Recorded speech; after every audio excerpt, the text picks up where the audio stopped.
prepared. They found who they need. That's a big shot down. He hooks himself back in. They want it. Kizay's not here, but what was that? It's a pentakill. Go 1-for-1 into Schönfire. Gets slammed into the wall to actually go to Olaf. There's the access shot. And he gets the lumberjack. Yeah, Moik tries he might release the tempo active. I think I'm never by a second. Chippy is on an absolute tear right now.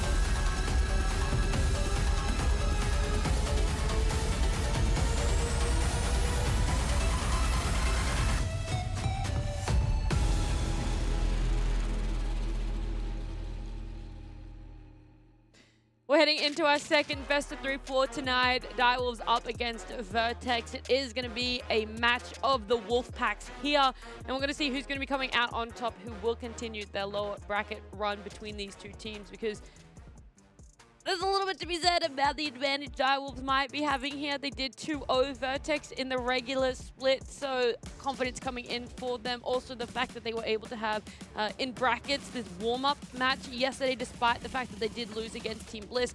You know, it's nice to get another game in on playoffs in this 13.13 patch match. They're definitely lucky that they had the upper bracket run, right? Their game versus Bliss yesterday did not go the way they planned to. Got absolutely manhandled in that 2v2. That being said, there were some parts that I liked about Direwolves. They are one of the only teams who are playing this Nautilus jungle. They're trying to improvise in draft, create things that we haven't really seen from other teams. But against a team like Vertex, obviously a bit of a weaker opponent, and hopefully this extra time will allow them to get into their playoffs form. Yeah, I mean, for me, like you say, Direwolves warmed up. They definitely did warm Bliss up for the upper bracket finals, but Direwolves, I think, had moments that was certainly solid, like you were highlighting, Max. I think the Ashe pick from Praedyth was good. I think that the Nautilus, not just being a jungler, but flexible to support, is something they've now revealed in draft, which is really valuable for them. And I think the Direwolves do have a lot to look forward to. They just really got stuck under the pace and the tempo of Team Bliss, and they just could not go toe-to-toe with them. But I think it's a different kettle of fish when they go up against Vertex. Yeah, we can talk about this roster of Vertex. We will be seeing Gudo still in the jungle there, Chirp as well. So this is the roster that they ran when they played in their final regular split game against Mammoth last week. They did get 0-2'd, unfortunately, there. So there is more as well about the fact that they're sticking to this roster, Max. Maybe they have most amount of belief in having Gudo there in the jungle. Yeah, absolutely. Gudo and Chirp combining together for the last week. Not having that much practice. I think Chirp spoke about it as well. They only had about a week of scrims leading into that. So hopefully this extended period Skimmy has allowed them to get a bit more instinct. Yeah, well, what I was going to say to your point, Max, is that it's a very different roster to what they fielded back in week 2, right? I mean, this is when Shaka first made his impact, and also you had Tomasino flexing into the AD carry role, right? They were still waiting for Dante to join the roster. Forever was in the jungle. You had Wood on as a top lane fill-in, so it was a very different roster as a whole. So I think you come into this one and you've seen that Tomasino on his A game can certainly 1v9, so you're really hoping that he can shop in this series again. I will say in that series when they went up against each other, it was Zoranis busting out the Cassiopeia into the Cassante as well. So I'm feeling like if there is ever a world in which they feel there's a degree of disrespect or draft flexibility where they don't necessarily need to show too much, knowing that their next opponent is Mammoth, I feel like they could certainly exploit it here. Yeah, I totally forgot about this Tomasino 1v5 until we saw the highlight clip there. Like, it was, he gets one pick off and then he kind of goes back in as Jax and he's able to take the 1v4. So it would be nice if we could have that, but it feels like a similar narrative to the earlier best of 3 we had today, that both teams not being consistent. Whilst one lane might be able to show up, how good is that when your other 2 lanes or your jungler aren't really able to connect with you and make magic work on the Rift? Yeah. Well, I was going to say, the biggest thing for me is similar to that first series is that time is not on Vertex's side. So, like, the fact that we get to see more of them and more games from them is going to be really positive, of course, but time has not been favorable to them. That was all I was really going to add to that one. Yeah, well, to me, when you look at a team like Vertex, right, what's been good for them this split so far, I think AD carry has been very solid. It's ever since Dante's joined the roster. He's shown that he can be a real 1v9 threat, and similarly Tomasino, right, coming in. On the flip side, though, the things that they haven't looked so great on is that mid-jungle synergy, particularly around the mid lane, right? I think, to me, Chirp's been someone who's been great in lane, putting up huge DPM numbers, but when that pressure gets applied to him, Vertex kind of starts to fall apart. And the question to me is whether Gudo's going to be able to make up for that and allow Chirp to play to his potential. Because if he can, this is one of the few players that can actually contest Chaz in lane. Hey, well, look, you say that, and we'll see how Chaz feels about it, because we do have him joining us here for our interview. Chaz, what do you make of Max saying that? Chirp could go toe-for-toe with you in the mid lane. I reckon, the stream's all about positivity, so we'll leave it around there. I like it. I do like that one. We talked about the wholesomeness of LCO, but we do have to touch on the fact that you guys had an unfortunate day yesterday up against Team Bliss. What sort of changes can you make in 24 hours from that unfortunate loss to being like, this is an elimination best of 3? We really have to show up. I don't really think it's too much about making changes. I think yesterday was a big difference from our scrims. Like this last week and a half, we've been doing really, really, really well in scrims, which is like been a big change. Like we've always been, maybe okay, but we've really stepped it up on this patch. I think 13.3 has been a really good patch for us, and yesterday was we just got completely rinsed. So we're not too sure what happened. I'm not sure if it was nerves or I don't know, Bliss is just cracked yesterday, but we're just going to try to go back to our form from a few days ago and go from there, really. Yeah, just kind of push it off to the side. It is what it was. And speaking of yesterday, you guys obviously brought out the Nautilus, a pick we haven't really seen any other teams play. Can you take us a bit into your insight on how you guys are approaching draft on this new patch?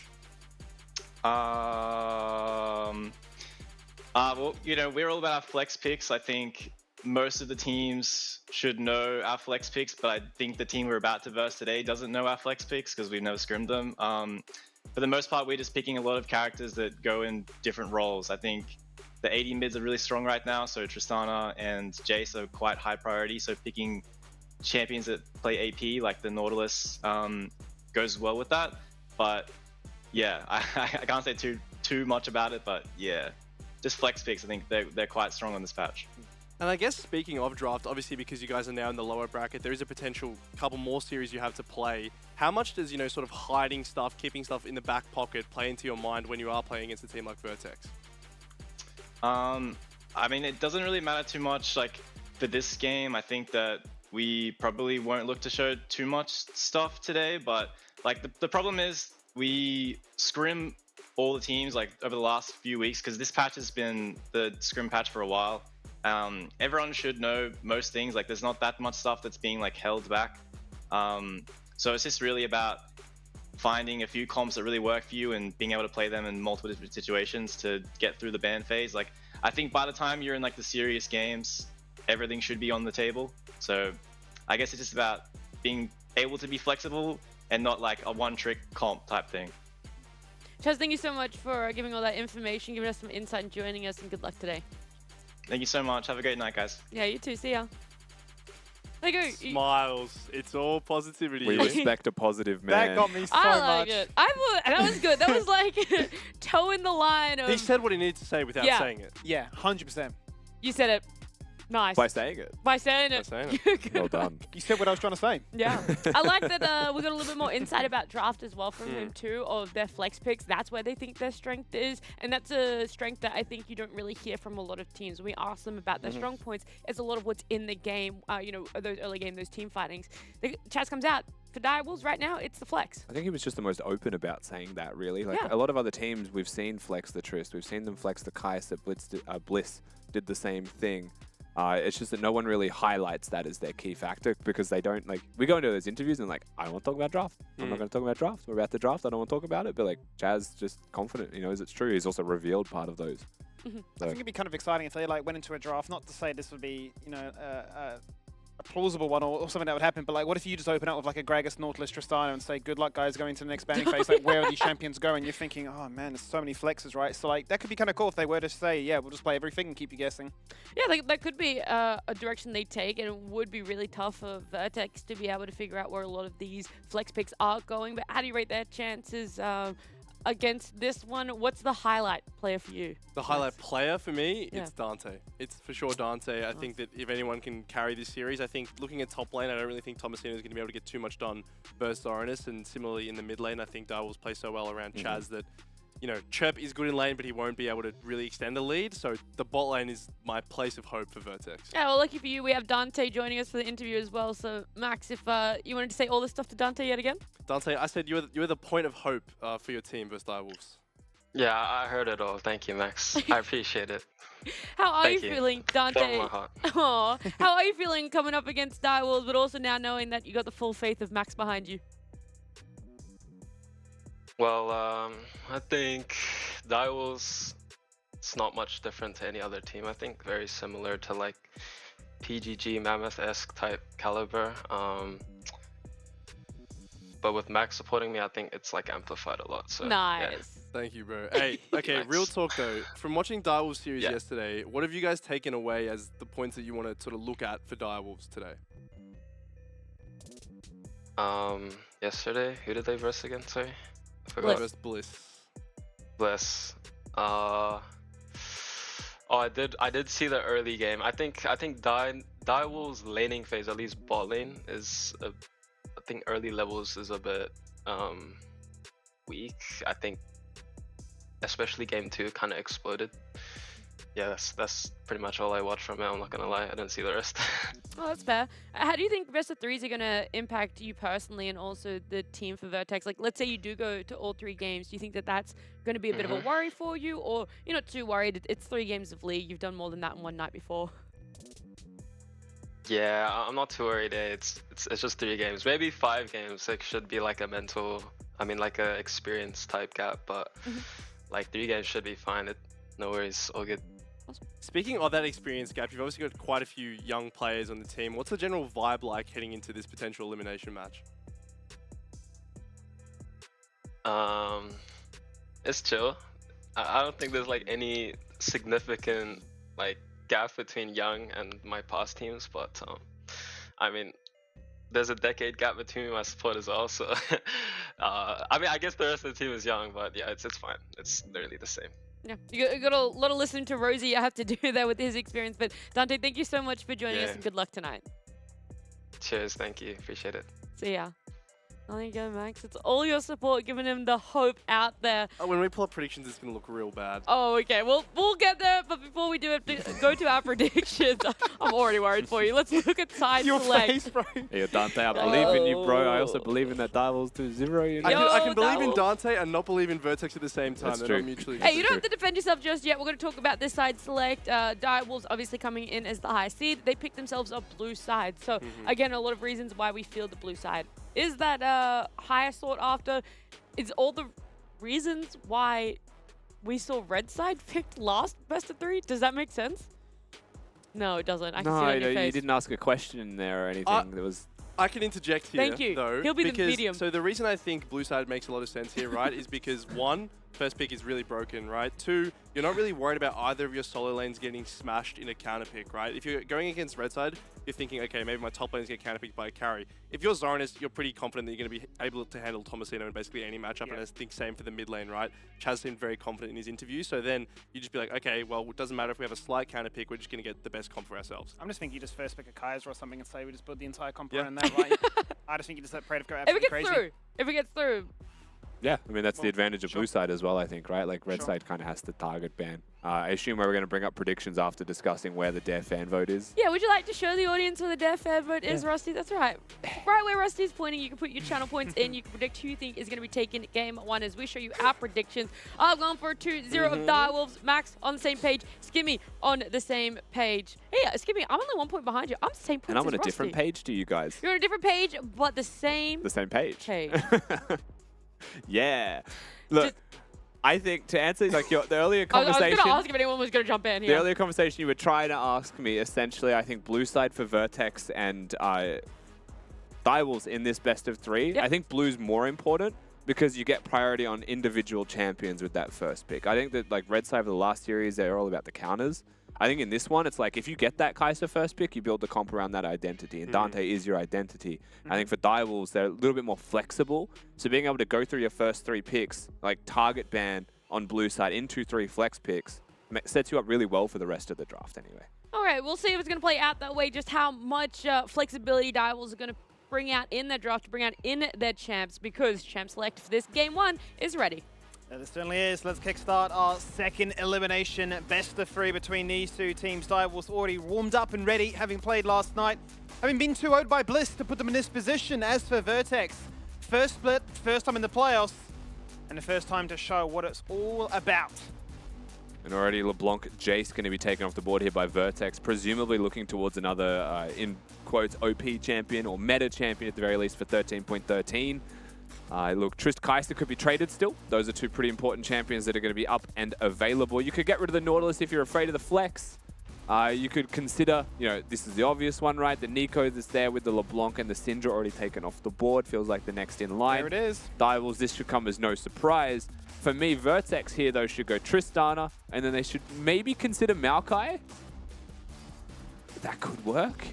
Ivan actually still up. I forgot about the Ivan pick. So I think this is still a good rotation from Vertex. But it's a fair trade, ultimately, isn't it? I mean, still with so many fantastic champions up and available.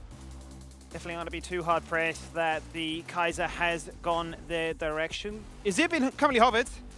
Did see Ches play that in their last game up against Bliss. It wasn't the performance he was hoping for, but certainly can look to try and bounce back here today. And the Rel as a snap response as well. That's their first 3 guaranteed. Now it becomes the question of, does Rosie feel hard pressed enough that he needs to respond instantly? Or is there a world in which Shaka plays this jungle? I think he should respond with an engaged support. I personally think that, as a point of preference, an Alistar or a Nautilus would be best there. The reason for that is because you already got the Ivan in your composition, right? So now it's free reign for Direwolves to just get rid of 2 engaged supports that make things easier for them. Rakan, Nautilus, and force a matchup. Or Rakan, Alistar, force the Nautilus matchup where maybe you think it's more winning. For the side of Vertex, I mentioned the Maokai, but they prioritize the Ivan, which means they're going to go towards that jungle ban. They've also prioritized the Zarya pick.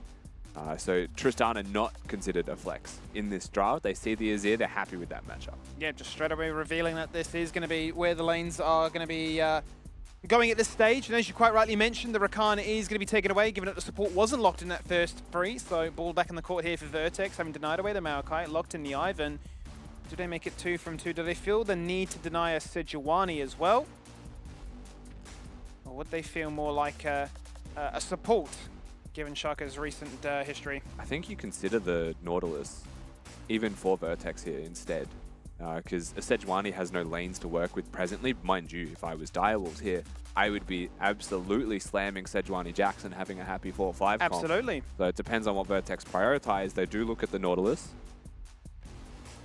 Does just mean, it's not a Silas, it's not a Jace mid lane. They're not going to have the double melee lanes for that utility. So do you look at an Alistar here, or do you more consider a Gragas perhaps? Gragas support, obviously we know is phenomenal into this as well. Just going to keep it open for the meantime. Deny away the Renekton more so than anything. So the likes of your Cassante, Jax, still up and available.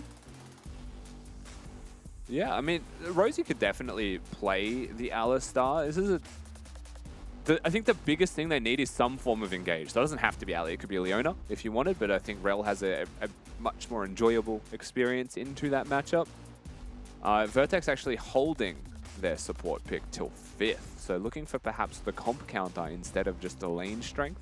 Maybe they've said we handshake the Kai'Sa Rel lane with a Zarya and a champion that is like Exodia versus them, because right now, Cassante for the flanks, I don't think this comes as a surprise.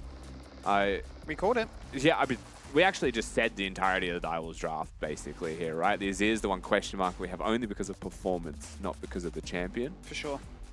And ultimately, this 5th pick for red side is a question mark to me, because, surely it is just the expected champions. Alistar's so good here. It's value into Rel, into Jax stun, into Sejuani engage, means you can stand in front of your team and just ult to soak the Sej ult if necessary. They have nothing to steal. So, for me, did you pick the Cassante because you're afraid they were going to pick it? When we said, most likely it's just going to be this Jax Sejuani, We just kind of got the drafts we wanted anyway, which is a very odd order in the end. Yeah, definitely not. I suppose finding the value in that 5th pick, more so an expected quantity, more so than anything. I think for Direwolves, they've basically got everything they could hope for and really sort of double down and say, well, yes, they didn't go according to plan. Let's get a little bit more agency to try and strike a little bit earlier and not be so reliant then on certain compositions with a lack of mobility, right? Replace the Ashe, bring in the Kai'Sa, and sort of give us the flexibility in that regard. As for Vertex, though, a double AD carry setup, another chance to see another team play this branded league, which is taking the meta by storm. And I'm curious to see if they can make it work. We've seen it work, obviously, but it's certainly been on the receiving end of being punished more than anything.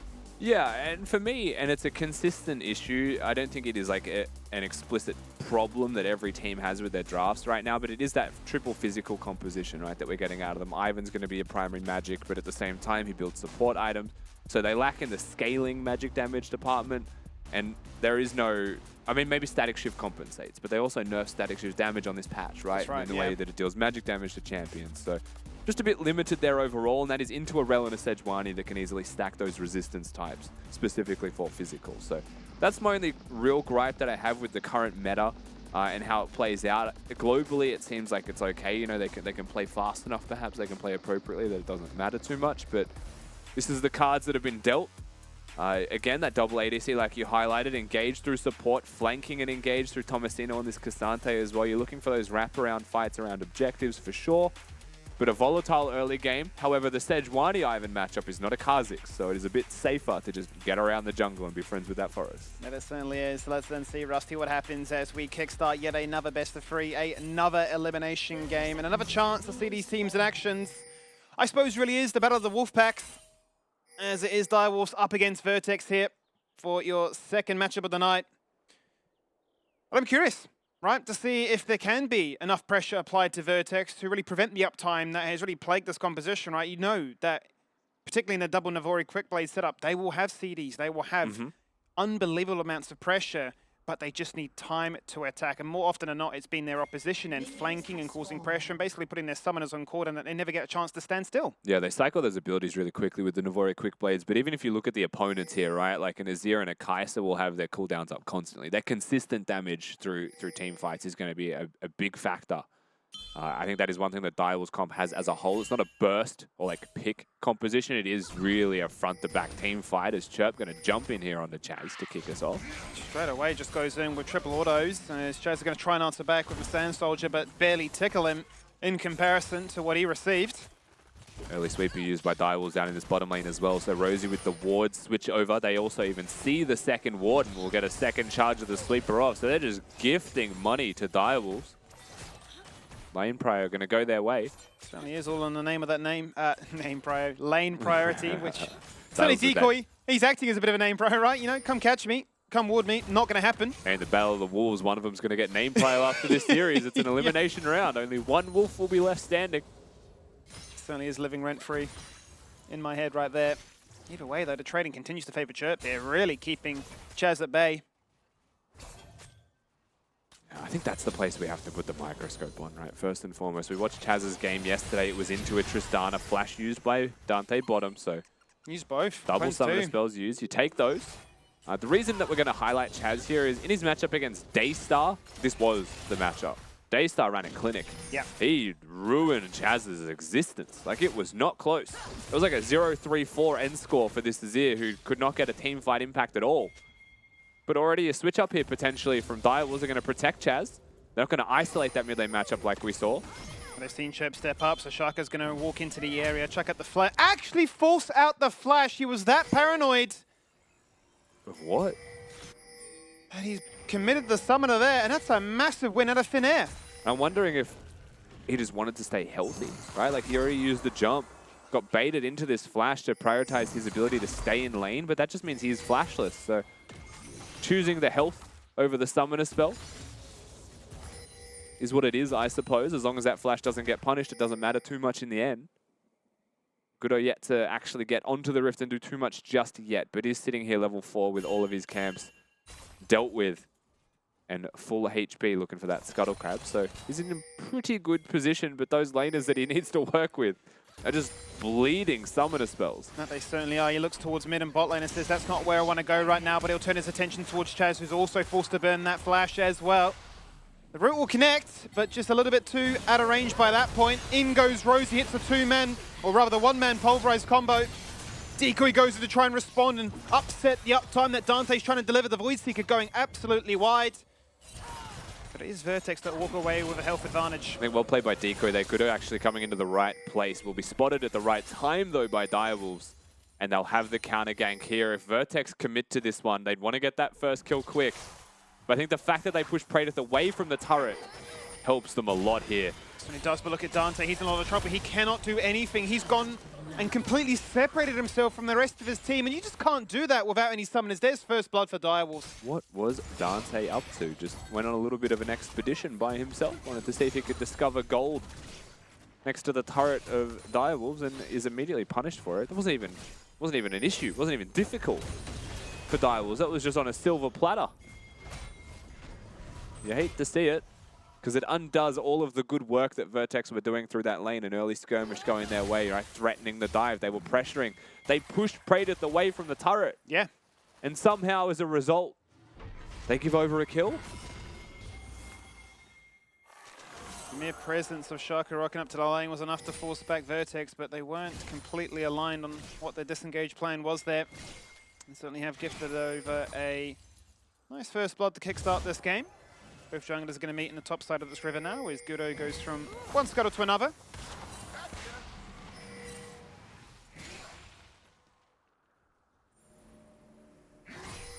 Just wonder if we will see much more jungle interaction before level 6 comes across, given that those summoners are still down. Yeah, definitely a volatile map state regarding those summoner spells. Decoy spotted here, so again, Vertex aware of what's happening. Not going to run themselves susceptible to it unless it's a fight they choose themselves. 5 minutes, 45 seconds, so naturally the Drake comes into conversation. Direwolves seeming like they want to take this fight. Praedyth nearby. Well, they got Praedyth now, they got damage. That means they are committing towards it. It is going to be Rosie forced to run away, down to 50% and not looking to be too happy for it. Gudo surrounded by 2 right now, can cast a shield on his head, but he's not going to be able to do much more than that. Great flash away from Shaka, denying the 2-man pulverized. But they continue to go forward. Does Direwolves as the mid laners look to try and battle. The Emperor's Divide goes out to push back Chirp. But Praedyth's come online. He's already found himself a double. You can zone him from the tower, but you give him an inch and he'll take a mile. Yeah, Praedyth with 2 very important kills here now. He's sitting pretty in this game. 6 minutes in the skirmish that takes place. I mean, you could tell it was not one that Vertex wanted, then suddenly they did, but then they were dissuaded and it was just bad. Every single time they tried to look for it, they were matched and they were bested by Direwolves just with a little bit extra in the way of resources or timing or just ability to be there first. First things first, Praedyth comes in. Rosie has to flash away. Gudo is very hesitant to flash, perhaps because Chirp said he can get here first, right? So Chirp starts moving, and then by the time he tries to get here, Praedyth is still able to come back once again, and Chirp can't jump in because they've got positioning and health advantage in that 3v2. Dante tries to help his team, but Gudo just flashes into the wall and says hello to my little Gromp as he goes down. I was waiting for you to weave that in somehow, some way. Oh, you know, I will. Wait till I get my little leech in there. Yeah, I'm looking for it. But still so good from Direwolves, right? Like they were just better in that trade the simply. whole time. And the weird thing in a few of these occasions, it feels like unforced errors. It's merely the sight of Direwolves that is scary enough to make Vertex suffer. Shaka's just going to realize that his camp has been stolen away from him. And Chirp is here right now, putting in a lot of damage. Actually, Rocket jumping into his face. Deco going to miss the stun. That means Chirp gets the kill. Oh, Praedyth. He's got a reset, so now he's turning his attention towards Praedyth. And with 2 members there to back him up, they want that kill. The knockup is good, the protection is better, but it doesn't stop Chirp from finding what he's after. You can zone him in the river, and you can zone him like this, but he's managed to rocket jump away to safety. they're Whilst looking the at rest of Chaz the team too. continues to fight. Dante diving underneath the turret, gonna miss the rip back, but Chaz forcing him back with that Emperor's Divide is running for his absolute life, and just misses. How has Gudo missed that? Oh, and Chaka's back, so Gudo in a whole lot of trouble. The collapses here from Direwolves as well. Maybe looking at Rosie, whose best option might just be to turn for the kills. Praedyth gets the kill there with the Void Seeker. It really is a battle of the respawns and who can get to this position quicker. Because we're only 8 minutes in. And an absurd ending to this fight as well. Dante will survive. He has his summoner spells back, but I tell you what, that's one of those plays you watch the replay and it feels like this just comedy of errors littered between good decisions. But there were good decisions in there. The collapse from Vertex was fantastic. The red steal was correct. The jump onto Praedyth with Ivan's shield there as it pops for bonus damage and slows him down. Like, so many things were great there from the Vertex side. Direwolves were definitely struggling to go toe-to-toe. But then it just continues, right? Like, first and foremost, Shaka loses vision in the bush. Can't get the smite off because the red buff's in the bush as well that he pulled in there. Chirp gets the jump off. Decoy misses his stun. Just straight flat misses his stun. A few Teemos to the north. And then a good jump here from Praedyth. From Chirp rather, onto Praedyth. And a good block from Rosie on the Void Seek to make sure there was no lethal onto this Tristana. gets them the kills they're after. Now, I swear, if Dante plays this any other way than the way that he plays this, they get the kill onto Chaz. But he ults, he presses E, the headbutt first of all pushes him away, but the feather recall wasn't going to hit anyway. And then Chaz just walks away, skill shot misses. And then Clash of Dials happens. It's like you've done so much great work and then it's all just thrown away. Yeah, for all the merit, it then became a case of respawns and reclaiming the kills and basically punish for the overstaying. Either way though, that's the game state we find ourselves in. And 10 minutes into us, we've got ourselves 8 kills and actually not a lot of gold separating these two teams either way, however. True. So what we do have though is a static shift completed for the Kai'Sa. That kill in bottom lanes helped him get over the line for a 10-minute item spike timing. And that means bot lane is no longer really tradable for the Kai'Sa and for the Xayah and the Alistar. Dante and Rosie just have to accept reality that that wave is now pushed at all times. No static shifts to be traded with Elspeth on the map just yet from Vertex. Though, suffice to say, they're on their way. Certainly will be expecting Chirp to pick that one up very shortly. Let's check in with top lane and see what's gone on here. Massive wave crashing for Tomasino. This looks like he's poised to get a demolished proc, but presses Q, gets stunned. Cassante gets the ult off and pulls him over the wall. And Tomasino just gets the better of him. What a dub. Huge. Really nice Q flash from him there with the Intofo strike. To pull him back out of turret range to get in auto attack range himself and get that grass proc off for lethal. I mean, that's huge. That's a solo kill in top lane from Tomasino. He's been scaling into the split, I'll tell you that much. Definitely looking a lot more confident about his play. And that's a massive win. They can look to try and keep Zoranus down, who at many times has been hugely impactful for Direwolves winning out in these mid to late game team fights. Oh, job's on here for Daisy. Might just be two. Oh, not again. He's going to flash forward. He's going to look for it, but just gets denied. Tomasino's having his way with this lane right now, Rusty. He is living his best life. He's got a massive CS lead as well. There's no TP where there is now for Zoranus to come back to this lane. But we continue the action in mid as they desperately look to try and defend their mid-tier 1. You know what, Skimmy? If we stop to take stock of the game 12 minutes in, with how top lane's going, they're winning in multiple places, Vertex. Mid lane now 2-0, starting to really feel himself, Chirp. You can see he's been moving pretty smoothly around the rift. He's got those mechanics and he's got that mobility. And Tomasino just getting those solo kills, or controlling at the very least Zoranus, and kept him so far down in gold. Good buffer on the jump. Really good buffer though, and it is enough to actually keep himself topped up and still sitting pretty. Void Seeker nearly coming across that don't think would have been lethal. Certainly enough to force them back to base. Any chance these mid laners get to have any kind of intervention from the junglers? They're keen to try and strike, keen to take as many of these places as possible, keen to open up the map more so than anything. Want this. He's going to find Decoy and that's it, so he walks away. Maybe if Praedyth walked into the bush, Dante wants to get that plate real bad. Yeah, it's going to be Decoy jumping on in, guaranteeing with the Magnet Storm Dango, the Feathers recall them back, only route in place Decoy, then Praedyth goes in into their face. 1v2 and says, I have a massive item advantage. How dare you step up to our tower like that? He's taken down Dante. He had everything up and available. Rosie's flashing away, and Praedyth's trying to snipe it before the Ignite tick takes him down. Movement speed from the Rel to help there. Teleport going to be used in mid lane to collect, so there's going to be no massive trades around the map. That is just simply a 2v2 double kill here from Direwolves. And look, if I'm going to put this really simply, Dante needs to stop trying to win.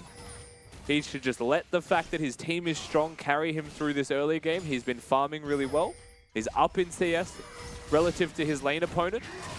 Mid lane.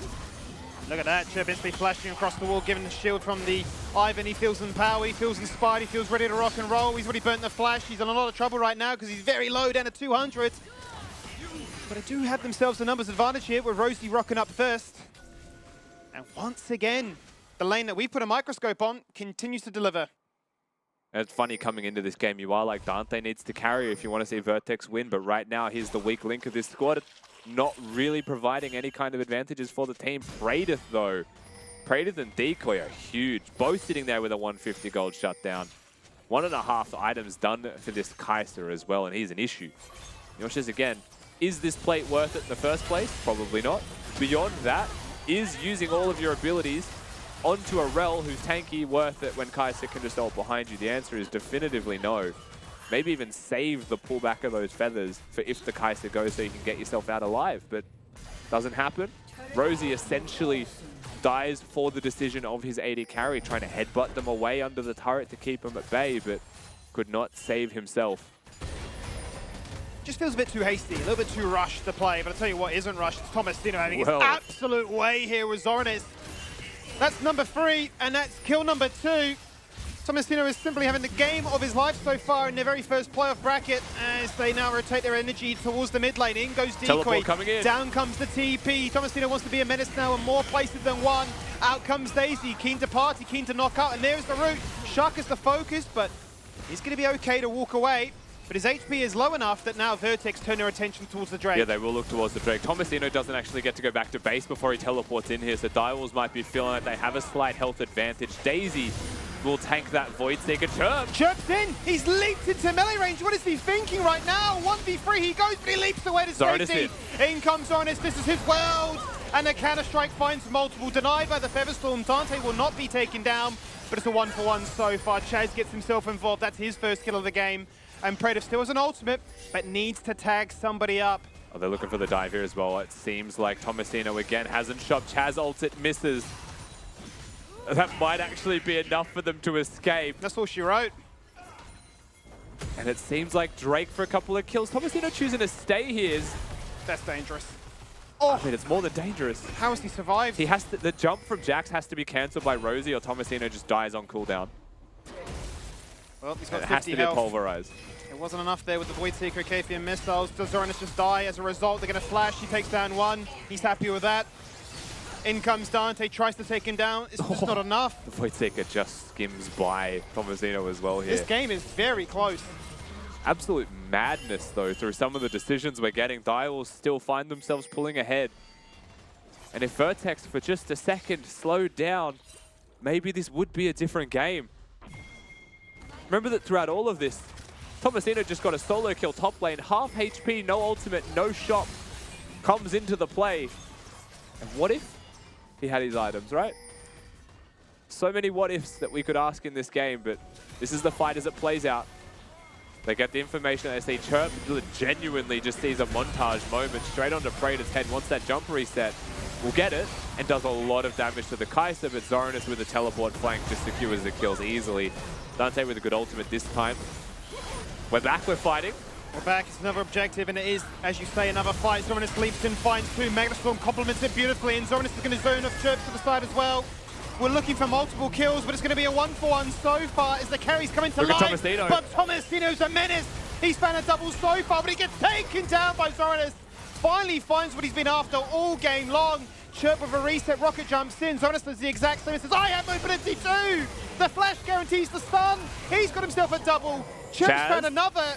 And now it's a case of which carry can do more. Void Seeker lands! But he's got 15 health! And he's got nowhere to run now, Rusty. He sidesteps one, but he's buying time, and they've been cornered. Yeah. They've been pinched. Kai'Sa presses Q and Chirp dies. That's what we're really waiting for here, the inevitable to take place. Auto attacks a ward in between there as well by accident. Praetor's getting closer than he'd like to, perhaps trading his own life. The Direwolves will pick up the kills. We come out of a replay where a similar result took place into one where a similar result takes place. And now they're starting to really run away with this one. Big teamfight impact from Zoranis, stopping a lot of DPS from these carries, making sure that his counter-strike stun to kick this off was great. Doesn't let Chirp actually interact or get the resets with this first kill that comes across onto Decoy. The Sejuani engage is good. The follow-through from Tomasino here, for a second you're thinking is fine, but the single target DPS of Praetor is too high. Rosie finds a good little headbutt pulverized, but Chirp also jumped in and Zoranis has that flash. Clean's not going to save him, though he did get the recall of the feathers, which lets this trade happen. And it's just clean-up crew here from Chaz and Praetor. The sick Void Seeker, to be fair. Jump straight into it, and here the inevitable just happens. And this time really is just purchasing time and really asking the question, who wants to kill more? Certainly couldn't be too greedy there, as you say. Hits the auto onto the wall, and you're thinking maybe for a second that the explosive shot gets charged up. But I think it goes back to that original point, right? A little bit too hasty from Vertex. To their credit, they are giving Direwolves a fair shake for it. But at times, maybe getting a little bit too carried away with the pace of the game. I mean, listen, we've got a 5-1 Kastante in top lane right now. It's going to be pretty hard to deal with him. It's just that the rest of the map is starting to truly crumble. Good little Herald summon here, though, I will say. Against the grain of the past couple of skirmishes, though admittedly Vertex have been making most of those happen, so I don't think it's a surprise they're keeping their own tempo high. They've just been giving over so many kills in the process, right? If you really want to summarize the difference between these teams, the 3,000 gold difference right now, it is the amount of kills that Praedyth and Chaz have been able to pick up through all of these constant skirmishes. Big shutdown bounties are there, though. So if they find their targets, Praedyth, Chaz, Zoranus in the top 3 all have bounties that are worth a lot of money to Vertex. And it certainly is. It becomes a question of who can take those ones down. And you're really looking at Thomasina to say, all right, you're fed already. Can you shed it elsewhere? Or can you be the one to find the angle to isolate and claim that gold as your own? Dragon number 3 has just spawned, and Direwolves are here first. And they know exactly what they're looking for. They want Tomasino surrounding him with multiple members. They'll go. The passive from the Sejuani connecting, the flash committed. And they've zoned him back for the meantime. Vertex going to go mid, though, looking for the inner turret. I think you're willing to sacrifice this Drake second of the game for either team. Who cares? Mid lane inner turret, fantastic. Waves to be caught here as well. Rosie seemingly putting his body on the line to stop them from flanking. As they're considering pressing for more. This is tough. I don't think they'd be able to break that one anytime soon. They probably should have looked at, catching this topside jungle, moving towards the top wave. A nice trade, though. Yeah, very much. Right, So. a really nice trade and a great window in which you can say we're not just going to sit around and perhaps, jostle around. Oh, that was too close for comfort there, the Glacial Prison. He was certainly calm with visibility. The recall was chirp. But overall, a great trade for them. They've opened up the map. And they've opened up mid in particular. And those subsequent dragons will be a little bit easier now to find. I mean, the biggest thing here, right, for all of us and for watching Vertex in this game is that they're putting up a fighting chance against the Direwolves. They are really fighting in this game and will be fighting in this series.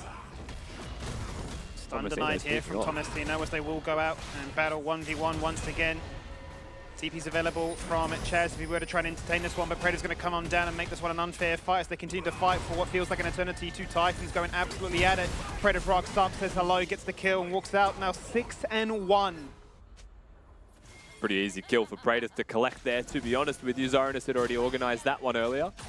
And Tomasino, who overextends. That bot lane turret is cursed for Vertex. It is. They seem to find ways to throw at specifically that turret constantly. And now we're at this point where Kai'Sa starts to hit those Void Seekers. Not full AP build, not going to be a Luden's Echo, but still enough annoyance and far enough ahead that you continue along this beaten path for Vertex, and it gets very frustrating to deal with. Rageblade looking to come out as the third item here then for Praedyth's build. Really will be all about that uptime. The ability to do a little bit more burst damage quicker than Vertex can respond to it. Double the kills right now as we're 23 minutes into this one, and still a really slim difference between them overall. Only 2k separating these teams. For Gudo, more than anything, have we been satisfied with the Ivan impact compared to the Sejuani? I mean, the Ivan's done its job. I think both jungles have kind of just done what they were meant to do. I think, overarching issues are more prevalent than what the champions themselves could provide. Cheap items for the Ivan as well, so while he's 0-4, it doesn't particularly matter if we're comparing that matchup. Ultimately, if I was to pick something that I'm unhappy with, it was the way Dante has been playing this game so far. But he's the caliber player that could bring it back between games very easily, if not just bring it back in this game itself. Right, he stays stable, he never seems to tilt, particularly in competitive games. Tomasino has literally walked into 4 of them, hit the ultimate, getting swept back by the Empress Vine and just getting straight deleted by Praedyth. That's not what you want to see if you're a Vertex fan right now. For Praedyth, he's living his best life right there. The Void Seeker going just a fraction wide as he was taking a 1v1 into Daisy. He had the ultimate and the flash available, and there was a world in which he'd commit that. Running into 4 to look for more. Chirp's done the best that he possibly can, but Tomasino with a non-existent flank was trying to find something and make something out of nothing. Gudo going to place a bush for Direwolves to use. And this mid lane outer turret is dead and gone. I think still with a fighting chance in this game, but starting to get a little bit swept up in the disadvantages they now feel like they have. Giving more choices for Direwolves. So we watch Tomasino here. He knows where they are. He knows the Jax is coming. I think he wants to get an ult. Ultimately, he wants to get over that wall above where this river fight takes place. I think that would be a different skirmish. But he was a flashless Cassante, given the play that happened minutes earlier in bottom. So wasn't able to reposition the way that he may have wanted.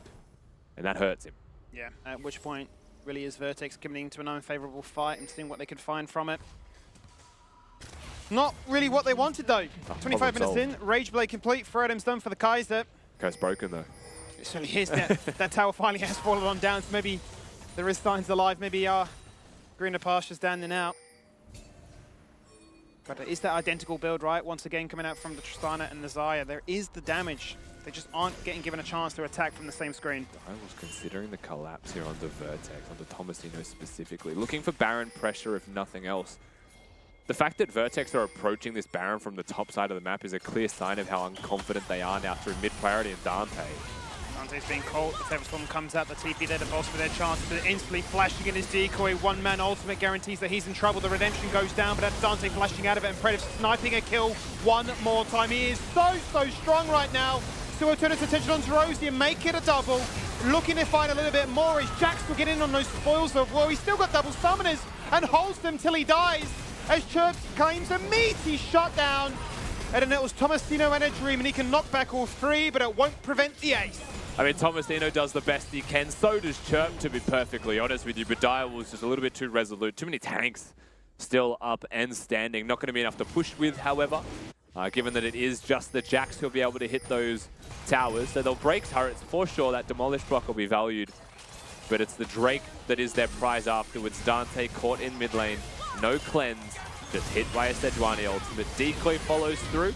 Teleport from Zoranus confirms the kill with the Counter-Strike, and Kaiser comes in. Dante doesn't get to play the game. He spends the whole time running. Rosie hits a really good headbutt pole combo, but it's more of an afterthought, unfortunately. His AD carry was already gone.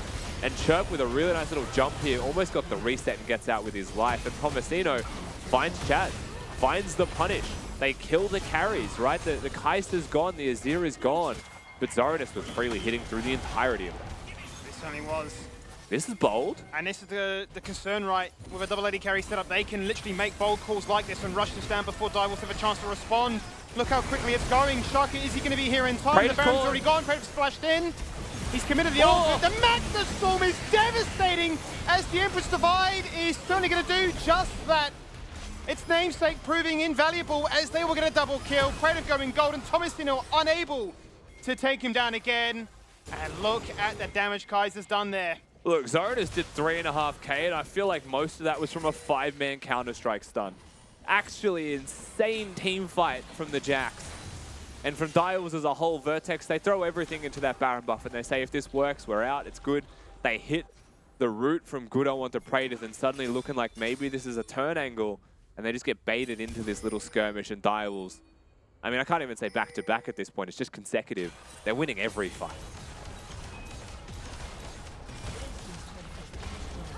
They're ramping their way up into this game. As they will look to be the team pushing back that which have claimed the Baron. It's Shaka receiving a bit of pressure from Chirp. Just hits him with the ultimate, gives him a bit of brain freeze. As they attend to all 3 lanes at once and really make that Baron more of a denial. So for me, eyes on Zoranus here. Kaiser comes in, baits them. Ivern hits the stun. Jax jumps in and bang, flash stun on all of them. The Magnet Storm will come through and confirm what was an incredible setup from Zoranus. And we've spoken about this at length and multiple times through the LCO season, but Zoranus is the best team fighting top laner that I think we have in our league by none. And his Jax and Nara in particular are just insane. How many times have we said that when we see him on those champions, it's guaranteed that he's going to find a multi-man stun on repeat without fail. It's crazy how consistent he is with that fact. Doesn't look like he got solo killed in lane. No. With the way that he plays those team fights. I mean, that's a strength. The fact that you can, you know, resolve to go to team fights. Not a lot of top laners have that in them. Lose lane, win game. Certainly seeming like the narrative he's got running in his mind right now as he goes back to base, picks up a Zonias and makes life a little bit easier now to continue to make plays like such. Waves being cleared out for now, though. Baron buff still belonging to Vertex. You want to talk about the biggest win of this overall, right? Is Baron buff is not pickable by Direwolves. They can't actually go for that objective. They have to push into it. Static shift push, a lot harder to do when there's a Baron buff there. And it's on enough members of Vertex that they will be able to stop most of the push attempts of Direwolves for a little while. Shaka hunting, though, for this flank, potentially. Might just jump over the wall, chuck an ultimate out. This is a tough turret to defend, I feel like, and time is not on Vertex's side for this tower specifically. Yes, certainly isn't. What would you have for Dante? Cleanse and an ultimate to get out of it. The rest of the team would have to try and really buffer some jumps away. Keep your eyes on Shaka, though. I'm constantly aware of what he could do across this wall, but he's going to hold his nerve, not be deterred. And they know. Vertex knows something's up, but they really are trying to just buy time by holding this turret. The longer they sit here, the more waves Dante would be able to collect. But for the same vein, Direwolves, you can see them on pot shots. 2 of those connect, and Dante can't actually lane anymore. Someone better block it if they throw it at him now. And with Dante going back to base, that will be the confirmed turret falling on down. Tomasino was trying to hold mid as best he could into the Jax. And now we're looking at a 7k goal lead in favor of Direwolves. Just back-to-back fights working their way, and suddenly there is daylight between them. And a large stretch of difference, to say the least. Tomasino going to walk in, find Zoran to secure the red buff for himself. The true alpha of top lane. But unfortunately has been struggling to find a lot of teamfight impact in these fights that he is starting off. And I think Vertex starting to really be constricted on the map right now. Not a lot of great options present themselves. Soul being threatened soon. Chirp hunting in mid lane. He's still feeling confident. You got to respect right now the player Chirp. I think speaks really positively towards what we could have seen from this guy through most of the split. Certainly was a reason we were seeing his praises all split long about just how much damage he's doing in this team. One of the highest in the league. Certainly are relying on him performing.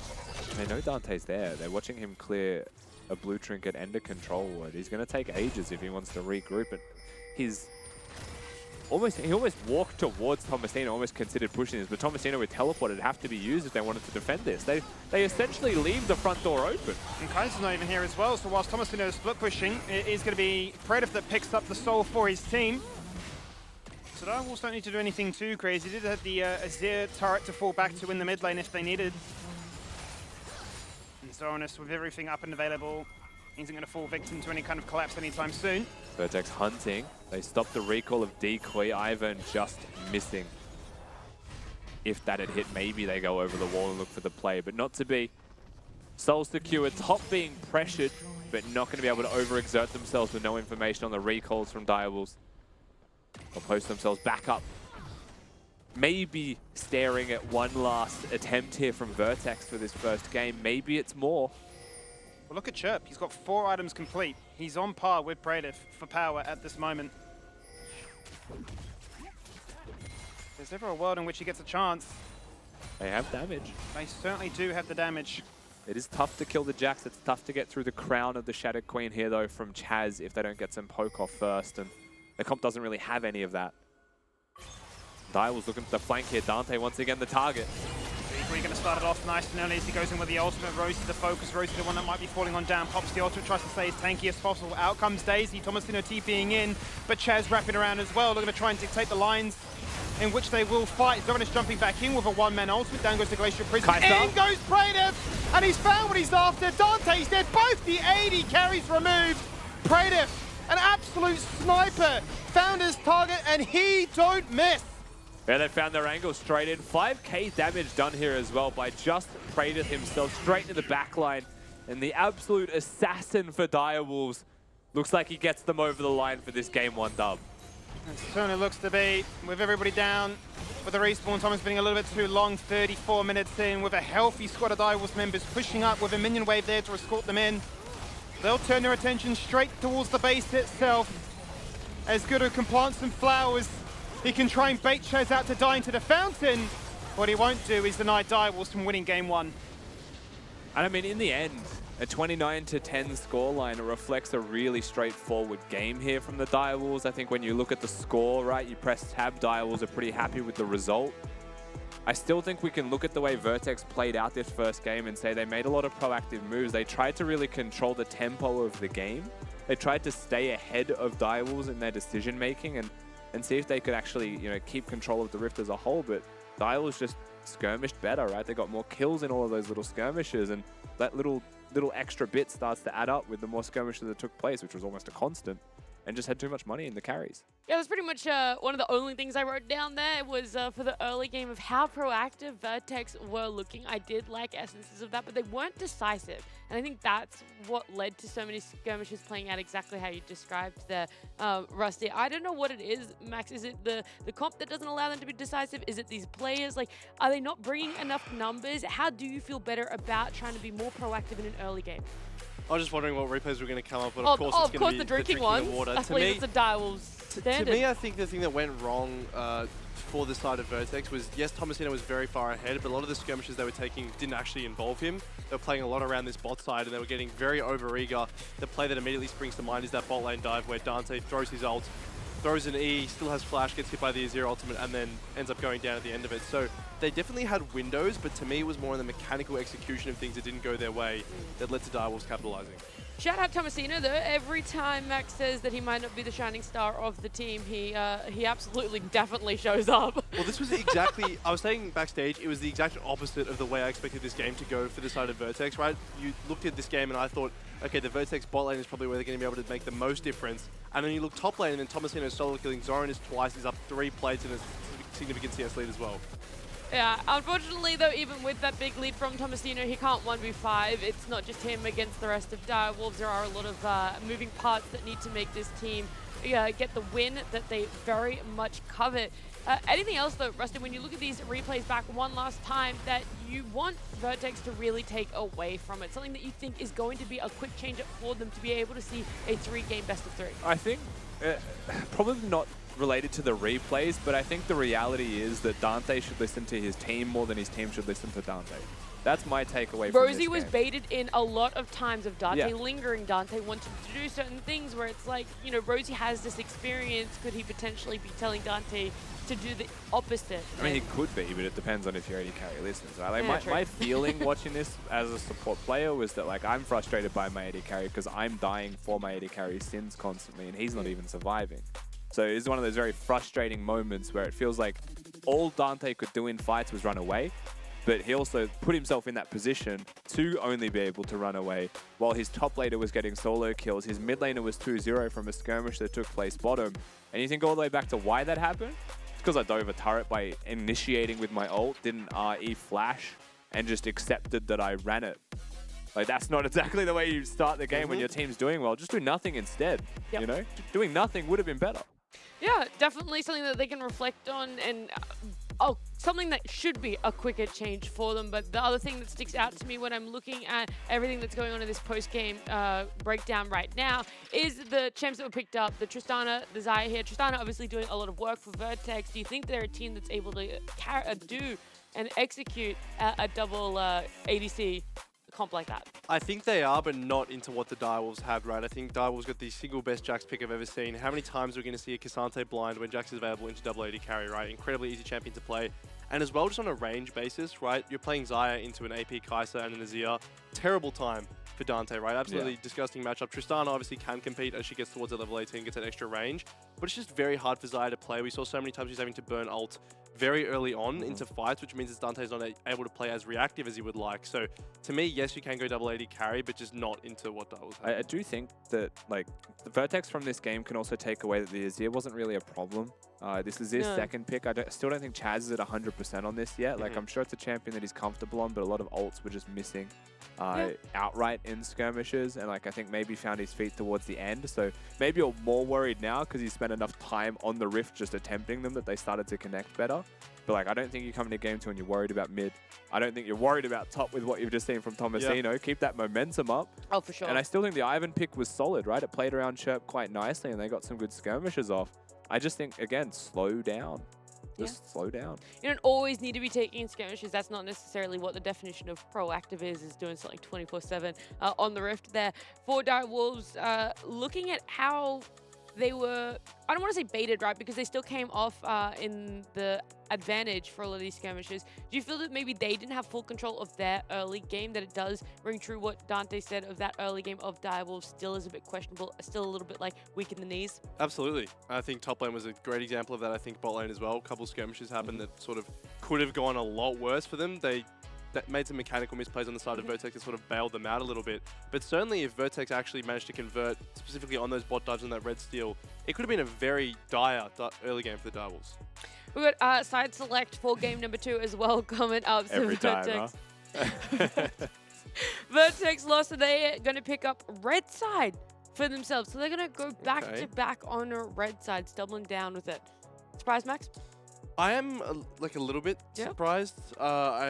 I mean, they left the Kaiser up. I think that was it was a pretty big issue. So I don't know whether they're going to swap out something like a Jace potentially for that. I don't think you can give up LeBlanc any stage. But to me, I wonder if this is a case of them saying, okay, we're actually confident because they did have that good early game and saying it is more execution based. We're happy to do a salty run back and just convert on what we didn't last time. I feel like if they were blue side and got the Kaiser, like Vertex could have won that game, is like my initial feeling, right? Because Dante's Kaiser is way more comfortable for him at the very least. Like it was his one trick before he started playing pro. He was always like the Kaiser guy. I think like that would also have made their composition a little bit easier. Instead of having the Jax like Exodia pick from Direwolves, you have an AP Kaiser that can throw abilities out. So I think I would have liked them on blue side for the purpose of being able to threaten the Kaiser pick. But maybe they're just preferable to the Tristana in this handshake of Kaiser vs Trist. Is there anything you want to add there, Skimmy, about the drafting that could come out, the champs that could be replaced either side of bans or picks? Nothing of value, Nap. All right, All I really perfect. have is that Dante wants to play for Direwolves, now he plays for another Wolf, so there you go. Hey, he's just a wolf That's enjoyer. crazy, man. He loves the wolves. Yeah, Can there's a you- little bit of knowledge. Best wolf impersonation? Woo. Oh, Skim. All right, we'll reserve your energy. We'll have a look at some from the fans instead. Because we did an AMA today where you could ask us on the couch your talent, whatever you wanted. So let's see what submissions have come through now. Ungardin said, at Skimmy, London is what colour? This is a bait, because my man supports Arsenal. Ah. And all I will always send back to this is Chelsea winning all these European trophies, because he's never done it. So, Winnie, mate. L. L. Cop the L. For Rusty, How am I meant to answer that? play volleyball for the rest of your life, but you're not able to play Bard ever again. Yes or no? Surely say yes. No. No. Because I don't want to be 70 playing volleyball. But what if you like 70 maintain the playing Bahar. physicality Yeah, I that was you going to say have 70 now? playing Bard. If I'm the person that I currently am and I can play volleyball for the rest of my life, yeah. You just all of a sudden hit 90, still look like this, and just keel over. You'd run the seniors league. Just He would literally be dominant. running actually laps be an around them. outside hitter in a Yeah. seniors league. This is crazy. No, probably not. I think I'd rather play Bard and end my volleyball career at a correct time. Really? At a normal time. Yeah. Yeah. It's not saying, you have to end your volleyball career now. It's No. saying, like, in 10 Said years' time forever. or something. Yeah. Yeah. Oh, that's true, actually. You got him on a technicality. I do like that one. Let's pull up another from the fan submission. Caffeinated Cutie said, what is your favorite pro player photo pose and can you demonstrate? Yeah? The not crossed arms over there? Butterfly. The butterfly? Dajang. Sully had a good one before. That, that Oh, one. they used that one for the graphic when he picked a moo on the LCO Yeah. Twitter. They have so many zingers from the past, but I can't think of any right now. I like Tally's one. Yeah, Tally's the is a good one, the glasses. anime Yeah, face. the one he The recreated. only one that sits Most in my mind anime right now ones is I the quite like. Daystar one, when he's like this, when he always gets MVP. Yeah, true. Oh, Right, that's the one that yeah. always sits in my mind, but there's been so many good ones over the years when we've had like MVPs and whatnot. They're harder for us to see them because they're reliant on like a specific player graphic. Like all of the like normal ones, they're all just sitting there like, yeah. Just And they're the ones that we league. see every day Yeah. when they're Yeah, playing. yeah. Yeah. Aladoric's Be Quiet one is up there Pretty as good well. too. Ray's had one like that as well, I remember. Yeah, yeah, I yeah, don't yeah, think yeah. there's anything else that I've seen. But most of them are just variations of that. That's why I think I like the anime ones. Like, even though people might find them cheesy. I know. I think at least, like, there's some inspiration behind Gun it. Crab, when he held a banana to his yes! head and he's just like talking to the banana. Yes! That is best. That one was so That was- good. That was very good. That one was so great. I like that one too. Yeah, 100% all on board with Skimmy. We got one more as well coming up here. King DJJ said, why is at Rusty so goddamn handsome? What do you use? What do you use, Rusty? Why are you, mate? Skincare routine? Yes. Moisturizer. Mm. Always. You don't like no cleanser. You don't wash your face. Yeah, you just always wash your face, Okay. always cleanse, but moisturizer. and moisturizer. Always moisturize. You gotta look after your. It's not it's not feminine or a No. girly thing to look after yourself. It's a human thing. Yeah. Everyone should do it. I fully agree. Sunscreen too, although I'm a big culprit of not doing Yeah. that one. Yeah. Just I place get in the world scared from all to those wear it, eh? ads where they show like the skin coverage Yeah. and you don't use sunscreen. Yeah. That scared me into wearing sunscreen every day. Sunglasses too. If you're like for wrinkles or like your eye protection and stuff. You know the ad that got me about sunscreen? It was like, I'm not sure if it's an Australian ad or something, but it was like a bunch of people just living their everyday life. And it was like showing that the UV rays were like daggers going into you or something. Just like falling from the sky. It was like, this is what's happening when you're not wearing sunscreen. I was Oh just my like, that is God. bloody horrifying. Like, That might be a New Okay, Zealand thing. Yeah, I'm anyway, sorry, like- I'm literally Just walk out bathing with, like, in plate sunscreen mail. now. you will not touch me, son. Shield up to the sky. So, I was Haven't- like, haven't the seen marketing expert on that was just like, well, we're going to terrify like a whole Everyone. generation. Yeah, You jeez. will buy our product. Strike fear into the younglings while we can. Yeah, Oh, you got man. to give me on that one. Hook, line, and sinker. Might have to show it for us. But community games night. We do have another one coming up. We had our winter one. What, 3 weeks ago, I think. It was ARAMs. That's what we played. We got another one coming up next Friday on July 28th. The theme is Finals Fever. So you guys want to jump in there, !Discord for more information or to sign up, join that. I think our producer was telling us we had 90. It was like 100 or so, yeah. It was like really good Oh, turnout. really? It was That's a big. lot of people. It was great fun. And you were like ever revolving around different lobbies, playing with and against different people. It was With a pro players, lot with of fun. ourselves. yeah, we it had was the community Bulldog fans. Yeah, lobby. Yeah, there was- okay, so Oh, no. Very I quickly. made the lobby Yeah. to join Oh, and play yeah, with I remember Bulldogs. this. And then I get a notification from Roaster, what are you doing, mate? Get in this lobby. And I'm We like, were We playing. I'm had like, all made a lobby for us and with a few other people that we knew. And all of a sudden, like, we've got the 10 slots and Skimmy's just, like, not in there. And we're like, where is I'd he? made my Where's own he lobby. gone? I'd filled it up with 10 people because I just thought we were rotating around. And they're like, get in here right now. I was like, oh, okay. And then I'm like, Bulldog, I'm like, sorry, bro, we can't be together. ... Oh. And I just left them on like a bit of a Twilight scene. Skimmy's hot property, so you got to get in early for those community nights if you want to have a game with him or against him. But for now, heading to a break. When we come back, we'll see if Vertex are able to come back in this best of 3 against Direwolves.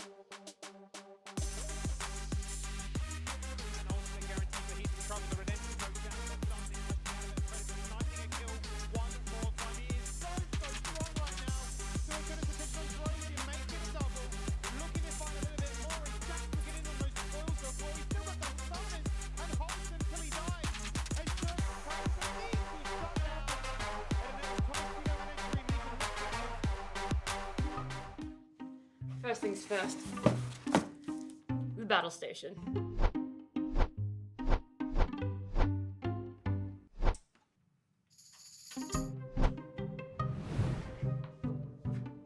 Escape, delete. I hate this setup. This just isn't me. Ugh.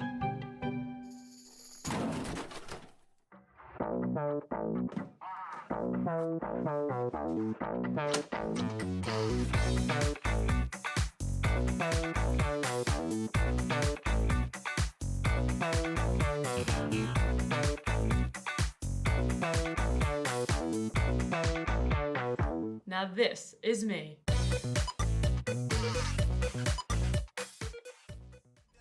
Every single time. I'm tired of talking for now and call me your mom. Yeah, hey, just sit back and watch. They try to silence us, but you know they cannot. There's nowhere to run and hide, cause we taking down your home. Now you're looking at the kings, cause we overthrew the throne. Now we feel it in the air, you can see it in the eyes. We've been down for long enough, now it's time to uprise. Never fall, stand up. You can't break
Yeah.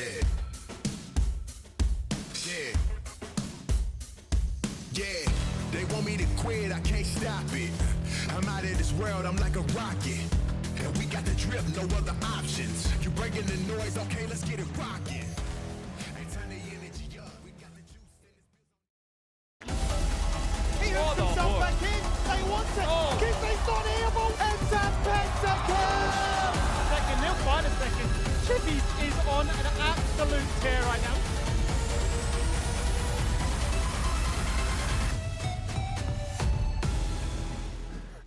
Direwolves picked up a win in game number 1 in this best of 3. Will Vertex be able to come back? They picked up a red side for themselves as well, so you have a little bit of faith. You can use your channel points to show it. You can put the percentage heavier in Vertex's favor by doing our Dare fan vote right above the Dare fridge over there in the right-hand side for you guys above Rusty's head. You got faith, Max? In Vertex? Yep. Hell no. Doubling down on the red side. Not a little bit. Arbitrary number. 2%. Yeah. This is favorite number. And that's not even arbitrary. You know, Yeah, I can actually back that one up. We're going to the Chaz interview. It was like, hey, mate, blah, blah, blah. It's like, oh, I get it. It's a family-friendly stream, yada yada. Hell no. Absolutely not, dog. No, okay. Realistically, I would give Vertex a 25% chance of winning this game. Okay, 25%, that's more than 2, so I'm glad you've come around. And there is a 2 in it. There's a 2 in it as well, yeah. We'll see if they're able to do it, though. We'll see if they have a better draft for themselves. Champ Select is ready. I don't know why they're laughing at me. I want to make one thing clear while we get into this. I'm very proud of Nat and the fact that she doesn't laugh in all of the intros with the dumb stuff that we say. We say with like so 5 much. seconds in the countdown. I can't understand how she doesn't. What do we say there, Just- Rusty? You tell me. I'm not going to say it on air, mate. I can't really say that on air. I lose Okay. a job. I like my job. Either way, game 2, 2% chance, arbitrary numbers. What does it all mean? Well, it means 25 now. it does mean 25. It means the Direwolves are on match point. They're in a very happy state. They're going to look to try and run things back in a very similar state as well as Vertex. Question has become then, if they let this Kaiser go through, which they do, they stick to their guns and say that Jace is just a little bit more scary. Will they respond in the same fashion? Yeah, I mean, the obvious thing here for Direwolves is the Kaiser once again. That should come as a surprise to absolutely no one, identical to game number 1. Trist Ivan was the response. The switch up here is the Trist Rel. Now, I think what's interesting to me about this is if you opt for the Tristana and the Rel and you give over the Ivern, then maybe you actually look towards the Maokai or something yourself, or the Kha'Zix. Figudo is the response into that Ivern, depending on how aggressively you want to play, a little bit more mammoth, let's say, as a style. Rel just sets you up a little bit better, right? So that Alistar pick is now the Rel, and it gives you more time to look at your jungle role. But I feel like if you give over an Ivern with a Kai'Sa Azir, my guy builds an Ardent Sensor and is just laughing to the bank. Straight away, absolutely. I mean, it just becomes a little bit too problematic to try and contend with. They're going to open up Direwolves in a very similar fashion to last game, not really willing to reveal too much. It's all tried and true and tested, and Okay. the Nautilus comes out as well, which we know is a flexible pick. For sure, just Ivan again, no?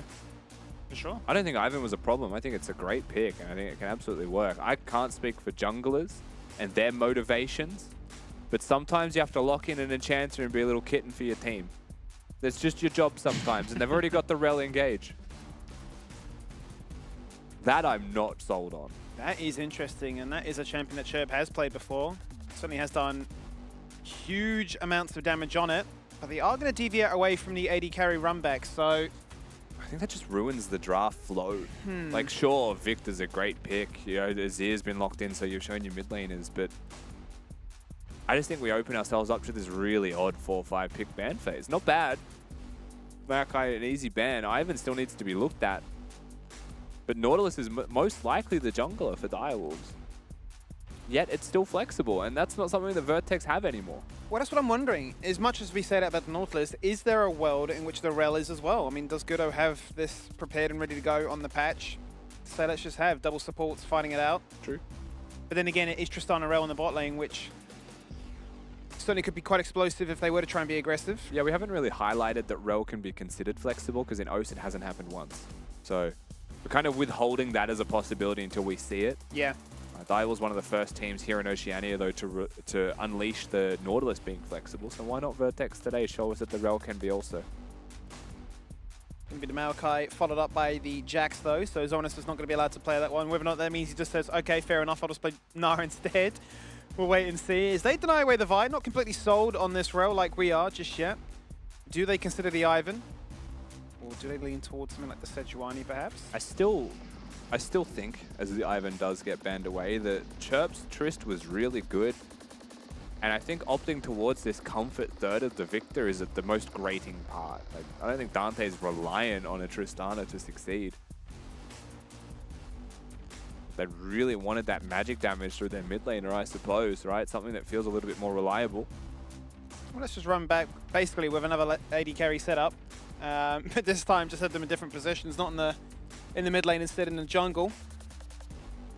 And Respite could potentially offer them a good safety net if they are concerned about the full wombo that Direwolves did display in game 1. But it is reliant then very much on Goodo being able to click that bottom. Or not, it's going to be easier said than done, however, because Direwolves going to now consider themselves a Cassante, which you'd imagine would be guaranteed here. Tomasino's ears have relocated to his eyes. As we look toward the final pick of that. It's just distracting. He's got fake earbuds. Look, that's us. He's got 3 pairs on. Is he noise cancelling himself? He's in a business meeting. See you later, Dad. Jobs I gotta on. play a competitive game. I'm in draft. Yeah, what do you want me to pick? Yeah, just lock it Sion. Red side, 5th pick. That would be a fun segment, actually. Just guess what they're talking about in the player camps. I'm sure we'll be completely wrong. Either way, though, that is going to confirm that Nautilus is in the bot lane there with Kaiser, a really feared matchup. Giving them certainly a lot of agency then to be explosive in that one. And the Wukong back in the jungle, so they've got infinite engage. It just feels like a deviation of what worked so successfully for them in game 1. And now the Gwen is considered, the Gwen is locked in. And Tomasino feeling so inspired after his game 1 performance says, let's just run it back. And they've opted into a Gwen 5th pick when they've already gone for the Victor mid lane. And I still think that if I was Vertex, that Tristana's mid, the Kindred's probably not a Kindred, and then the Gwen goes top lane if you wanted to pick Gwen as a composition. That way you can have any kind of bot lane matchup that you would like into the Kai'Sa and the Nautilus, something that maybe you're comfortable with. This, to me, like, fair enough. You want to play Gwen into Cassante, that's what you want to do. Maybe they just want to slam a comfort pick for Tomasino if this is something that he's very proficient on. Just look at the Vertex composition and tell me this does not just hinge entirely around the bot 2v2. Well, if Rel's not there, all they are is damage. That's exactly my point to you, as I was going to say, am I wrong in saying that if they fall behind, this is kind of hard to recover from because you've got all these carries, no one to face check brushes, and fully reliant then on Rosie becoming Faker. Yeah, they have Kindred ult, right, which makes things a little bit more difficult for Wukong if he's engaging by himself. For Kai'Sa, if she dives into the backline, they can just turn onto the Kai'Sa and use that Lamb's Respite. But they also have an Azir who can sweep them off it. They have a Cassante that can ult them off it with the all-out mode, so the Lamb's Respite's not going to be perfect and infallible. It's not a 5-man melee death ball. They have ranged champions that can work around the Kindred reasonably well. And so they also have engage, they have scaling damage, they have decent range in their DPS as well with a Kai'Sa and an Azir. It was mentioned by Max in the first draft. That was a pretty defining feature as to why Dante struggled to play the game out. Just outranged. They just had more range. Yeah. Still moderately true in a game like this.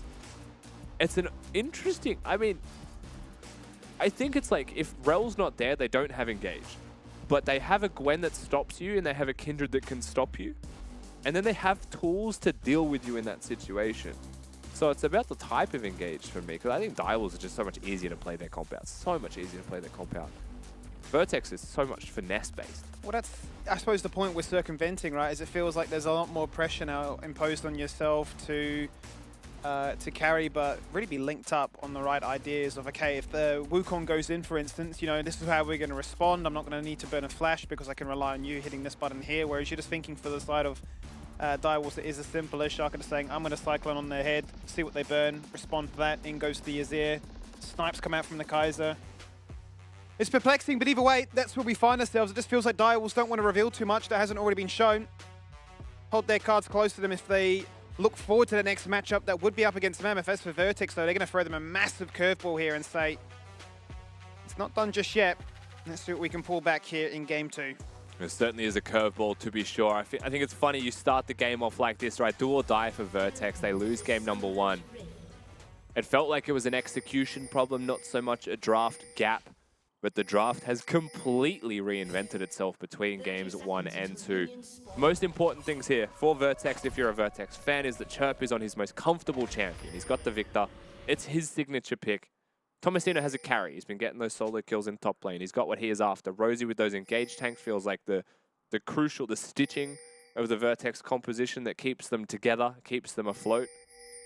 Dante with a lot of damage and carry potential on this Tristana. And Gudo with the Kindred to try and deny Direwolves from going with this dive composition. I think early skirmishes is going to be so important.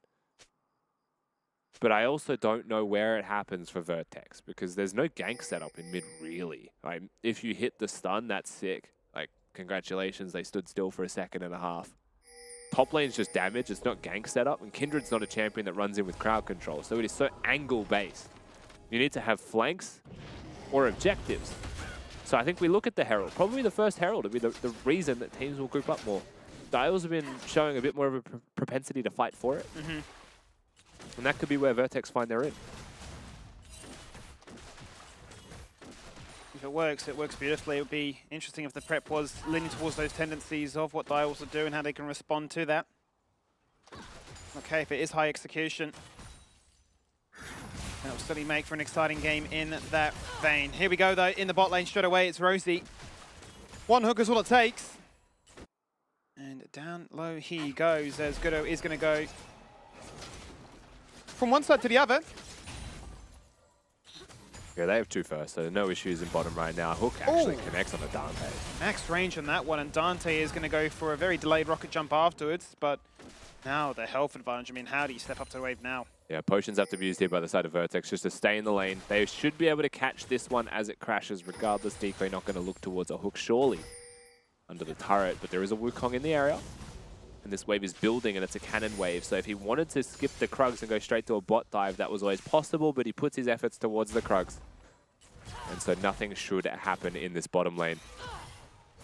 Kindred just going to be farming pretty casually from top to bottom of the map as well, it feels like. And a lot of scaling here from the side of Vertex. You know, the thing that we haven't highlighted too much just yet is, like, if both teams hit 4 items, they have so many carries. They have 4 carries in their composition. Like, there's no such thing as a pick composition here for Direwolves. You take out the Trist and you're like, we're good. Everyone's a carry. Which when it almost becomes like a Hydra, right? You can kill one, but there's still another one there ready to try and carry and steal the spotlight, as Gudo is going to find himself Shaka, be forced to flash away, then decide to entertain the idea once more. So Shaka says, all right, have at it, I'll flash forward and claim a first blood. Just as easy as that. I mean, Gudo simply jumps the wall and Shaka says, don't mind if I do. He just picks up a kill. And just like that, the advantage, the possibility that exists in this early game, maybe an early first mark or something like that for Vertex. He lost the flip and his life for it. And now this bot lane that has been hard pressured has no jungler to assist just yet. Gudo, Shaka both have smite. They're most likely going to meet at this blue buff.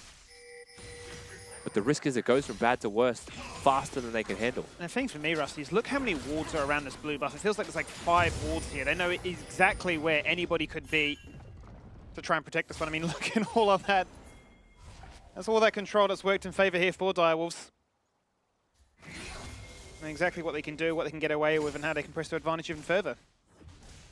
Chart farming really well so far in mid lane. Is just running himself a little bit low on mana, which is why Chaz is starting to harass him just that little bit more. But still overall CS. Chirp actually running a clinic on Chaz right now. If he gets that reset off, which he does not. But once he gets that reset off and a teleport in, he'll be in very good stead. He outright wins mid lane after that teleport, because Chaz has used his already. So again, full credit where it's due, right, to the members that are performing well on the side of Vertex. Chirp is laning incredibly strongly. Tomasino seems to be permanently pushing in top lane as well. Bot skirmishing again, though. Bot lane is certainly skirmishing, but this time it's actually going away at Vertex because Deco's in trouble. He's been ignited, he's been exploded, and he's been taken on down. They'll win their 2v2. Oh, the jump. And they'll nearly look for a second as that forces Predator to flash away. Gudo's here. But Gudo is here. They just need to crash the wave, and they'll have an easy time doing that. But he's going to go for the phase check into the arms of the Kindred. That's not what you want. He's going to pepper him down low. And now it's the case of who goes in first, because there is the void ticket, there is the explosive shot. And there is Gudo finding revenge. And so good from Vertex. Gudo right place, right time, but Bot just outright winning its 2v2. Mid lane, Chirp's able to come back in and control the wave, and Chaz is unable to assist the map.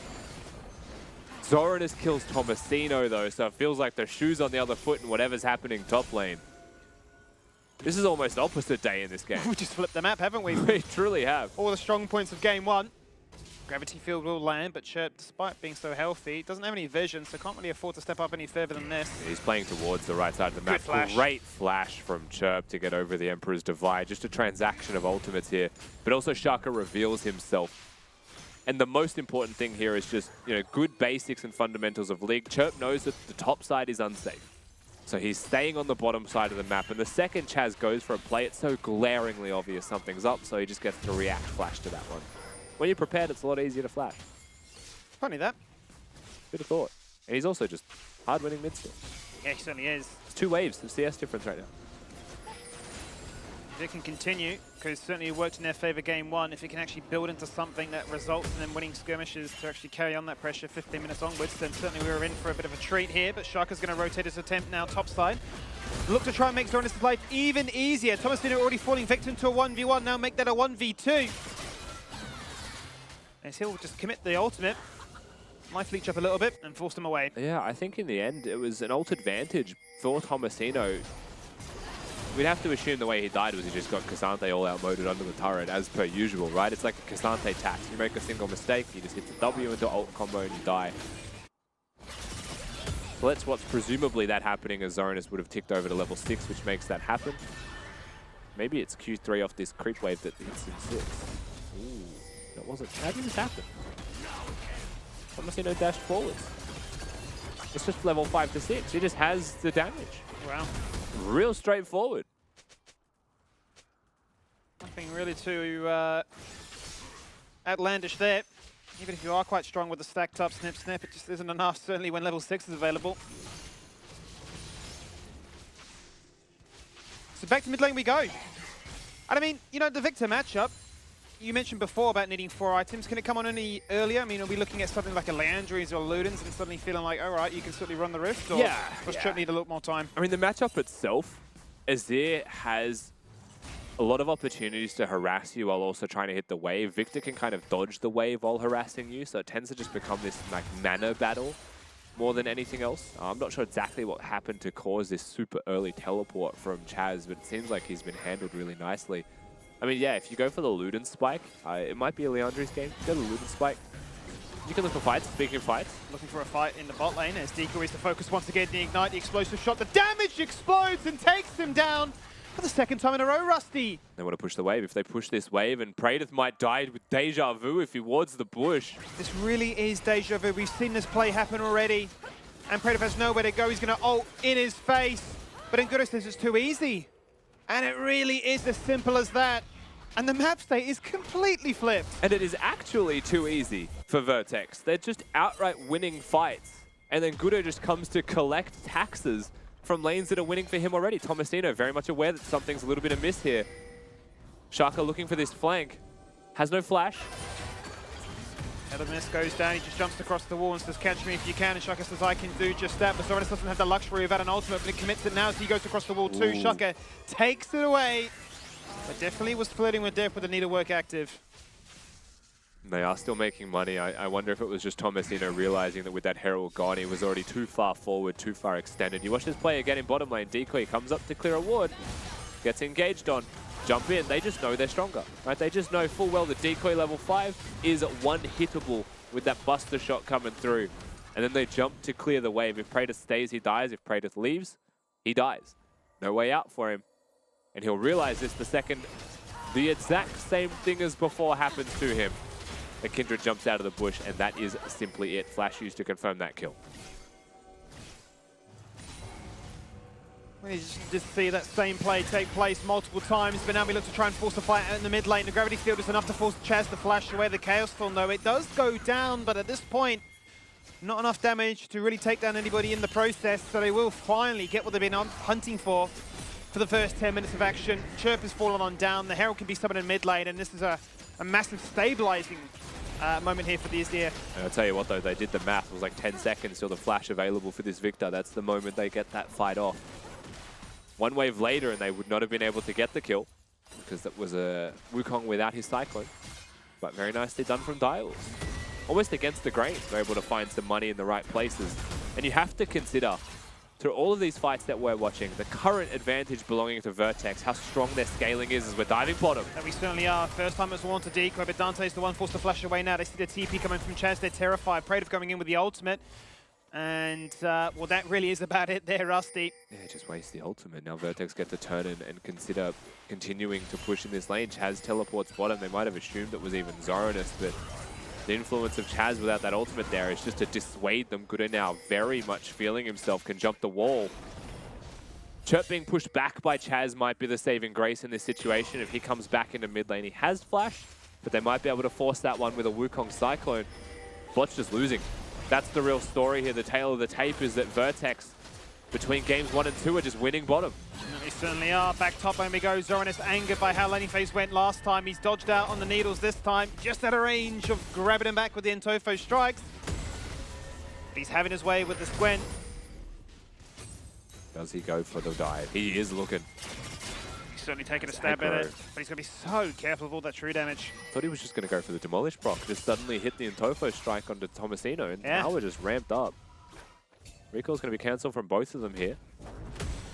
Ultimately, we're looking at a lot of constant fighting in top lane, but bot is the difference maker. I wonder, is it really as simple as just giving Dante a champion with a little bit more range? Was that really the issue there? Was it just the champion? It can't be, right? Because the Triss doesn't have range early. I think it's more just the Rel. I think more than anything else. This Nautilus pick being flexible is great and all, but the Rel found better angles. And this is considering the way this game started was Gudo legitimately just running into a Wukong and dying. And still he found the ganks in bottom just because they're winning that 2v2, because Dante can follow Rosie when they both go. Well, look at that. They go in for the killer punch once again. Everything committed onto his head. There is the buster shot in your face. You're going to go down, Predator. That is kill number 3. But will Dante decide? He's literally pressed his ESC. He's standing still, putting damage into a Cassandra that will not fall on down. And the backup squad is here, and they'll punish by taking 2 of their own. Yeah, tragedy there for Dante. He used the jump to get out of the turret range when there was no real aggro on him. That was Rosie's burden to bear. Walks straight into the waiting arms of a Cassandra. Ult or no ult, there was nothing left for Dante to get himself out alive as Vertex get the teleports in. It's their turn this time. Certainly is. Direwolf starting up the dragon, but not the ones able to claim it because Decoy's taken on through. Great TP from Tomasino in the bottom half of your map. Instant value found with that summoner, as they will be looking to flip this map state. Matching now Zoranus here in the bot lane, and Vertex will claim back-to-back dragons. We're looking at a real fighting chance here for sure. Rosie perhaps threatening. Should not be able to stop Chaz from getting over that wall, but I mean, suffice to say, Vertex was so much more agency. More freedom to play the map the way they want to. They were still forcing plays in the last game, but now they feel like a serious issue when they force those plays. They're all going to be on the cards in 1 minute. You can see Vertex already deploying for this one, Skimmy, and I think they will continue to force this play. And this just goes back to my question from draft. I mean, I can see the merits behind this when you are playing ahead, when you do have leads like Vertex currently do have, but my concern was about, well, what happens if you fall behind? But they just simply aren't there. They're playing with so much confidence and ability to say, well, this is what our comp wants to do, and we're going to make sure it works that way. I think if at any point you make a mistake, though, you are dealing with a 4-0 Wukong and a Cassandra that's 2-0. So it's not that Direwolves are lacking in strength. This Kai'Sa as well has got the static shiv, so while 0-3 still going to be wave clearing, still going to... The reason I dislike static shiv as a meta item is because you could be 0-10 with a static shiv and they can't push. Doesn't matter what champion you are, you just press Q and auto attack one time on that wave as Kai'Sa, and the wave's dead. They can't do anything but dive you. Still bails you out. Yeah, it just makes it so much harder to play the game. And like, The biggest thing for that is defending this turret on your screen, the mid lane outer turret. If you can defend that mid lane outer turret for 30 minutes, just because you wave clear instantly, you just have so much more space to fight objectives as Chirp. Chirp stood up a little bit too far here, trying to go for the wave push in. As a result, he's going to fall on down and grant Shaka kill number 5. The Wukong, a little bit too strong. It has to be said right now. And just a little bit too much pressure, knowing how far he pushed back Chaz. He wanted more. Tomasino does collect the first turret of the game here, though, in bottom lane. Some more money into the Gwen's pockets. Teleport not going to be there for the Gwen, so starts the long trek towards the Herald. Will he get here in time? Will Vertex contest, or are they just going to look towards the mid lane outer turret? Now moving into the river.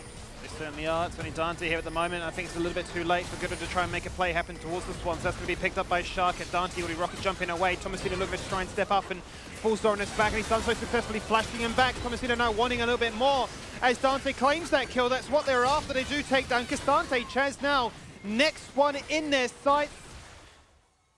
He's already committed that TP back to mid lane, and he's already so desperately low. Shaka being here should help to trim out the rest of that wave. Praedyth, of course, here as well. Objectives secured, 1 member lost. I think you're happy with that if you are Direwolves in the end, especially because the one person who dies could teleport in 8 seconds when he respawns. You watch his back, just a little bit late to get to the area, perhaps waiting for their mid laner to respawn here in Chirp. And as the fight ensues, they just simply find their target in Zoranus, and he kind of does body the rest of Vertex to focus on him instead of being able to collect more than 1 member, as Chaz does just get to limp away. Hello. That was a little bit of an interaction right there, as Tomasino's looking to try and make sure that Chaz will not find an opportunity to hit the Emperor's Divide. He finally will find his moment, and Tomasino will say, oh, well, thanks, I'll just take this turret then. Just hits the closest target, maybe gets some snip stacks. He certainly is. He's charged up and ready to go now. No as ult, he's though. weaving it in with the Rift Maker, keeping that one active as he turns his attention onto Chaz and has a crack at him, but he doesn't have any more stacks ready to go. And as a result, will fall on down. There's very much overextended there, Tomasino. As we come out of the replay, he's between turrets. Yeah. There's a bit of a head scratcher as to how he got there. Nevertheless, falls down. But still the rest of his team quite strong. I think the big thing here, Zoranus does go on to Chirp, is we're looking at the total gold, and Dante is 900 ahead of the closest member of Direwolves, which is Shaka. Zoranus lagging behind just a little bit there, but still top 3 for the Direwolves. Dante is the moment. So fed, so strong. And this aligns with what Max said. If anyone's going to carry this team, you always look at Dante. Well, this time he's got the resources to do it. This time he's on cue, absolutely. A very different response than what really went against him in game 1 here. Tomasino completely isolated, taken out there by Zoranus as they take that 1v1 and say Shaka and Chaz, you won't be involved. That is a done deal. They're going to continue to push their attempts topside, whilst the rest of Vertex look towards mid here. Herald is going to be summoned. If that's not responded to, that is just going to find themselves an open inhibitor. The fight will continue, however. Decoy taken on down, Rosie committing to this one, and now we're just trading structures. Yeah, the Herald in top lane, though, that's an issue. And Vertex, I think this is a great play to go towards this turret, but the amount of time and effort it takes for them to actually commit to this one when a Herald exists, they get to cheat that tempo on the top side of the map. And a turret breaks, they're going to ping back on the inhibitor, so I think Direwolves don't want to give that one over for free. I think actually if you are Vertex, you let this inhibitor drop happily, and now you just get to collect on that money. Huge play here from Direwolves. I will be the first to say it's a good play to get the inhibitor, but you have to acknowledge the risk of leaving that inhibitor open if you can't collect elsewhere on the map during this time, because that is free money into the pockets of Vertex. That certainly is, who were quite happily pushing mid and bot at the very same time and still preserving a gold lead. They're up by 2k, Rusty. They've got 3 dragons built up. And they've certainly got a soul point to look forward to as well if this game were to go the distance. It certainly feels like we're going to go to 25 minutes. The way that it's playing out at the present moment. Direwolves with no real need to be on the top side of the map now know that that's going to just push automatically and by itself. You'll see them start to group up just that little bit more, and I'm expecting a pretty busy next few minutes from the Wolf Camp. I can't say the Wolf Camp. From the Dire Wolf Camp. Well, that's at that point. Okay, which camp? Which team? Yeah, the Dire ones. To be more active and proactive if possible, use their Wukong, who's so fed right now. Use that Cassante Chaz, 1-0-2 scoreline, no slouch, just really not able to farm in this game in comparison to Chirp. Yeah, Chirp's hit his way with this lane, up by 50 as you say. Despite being the recipient of 2 deaths, has still found himself in a very comfortable position.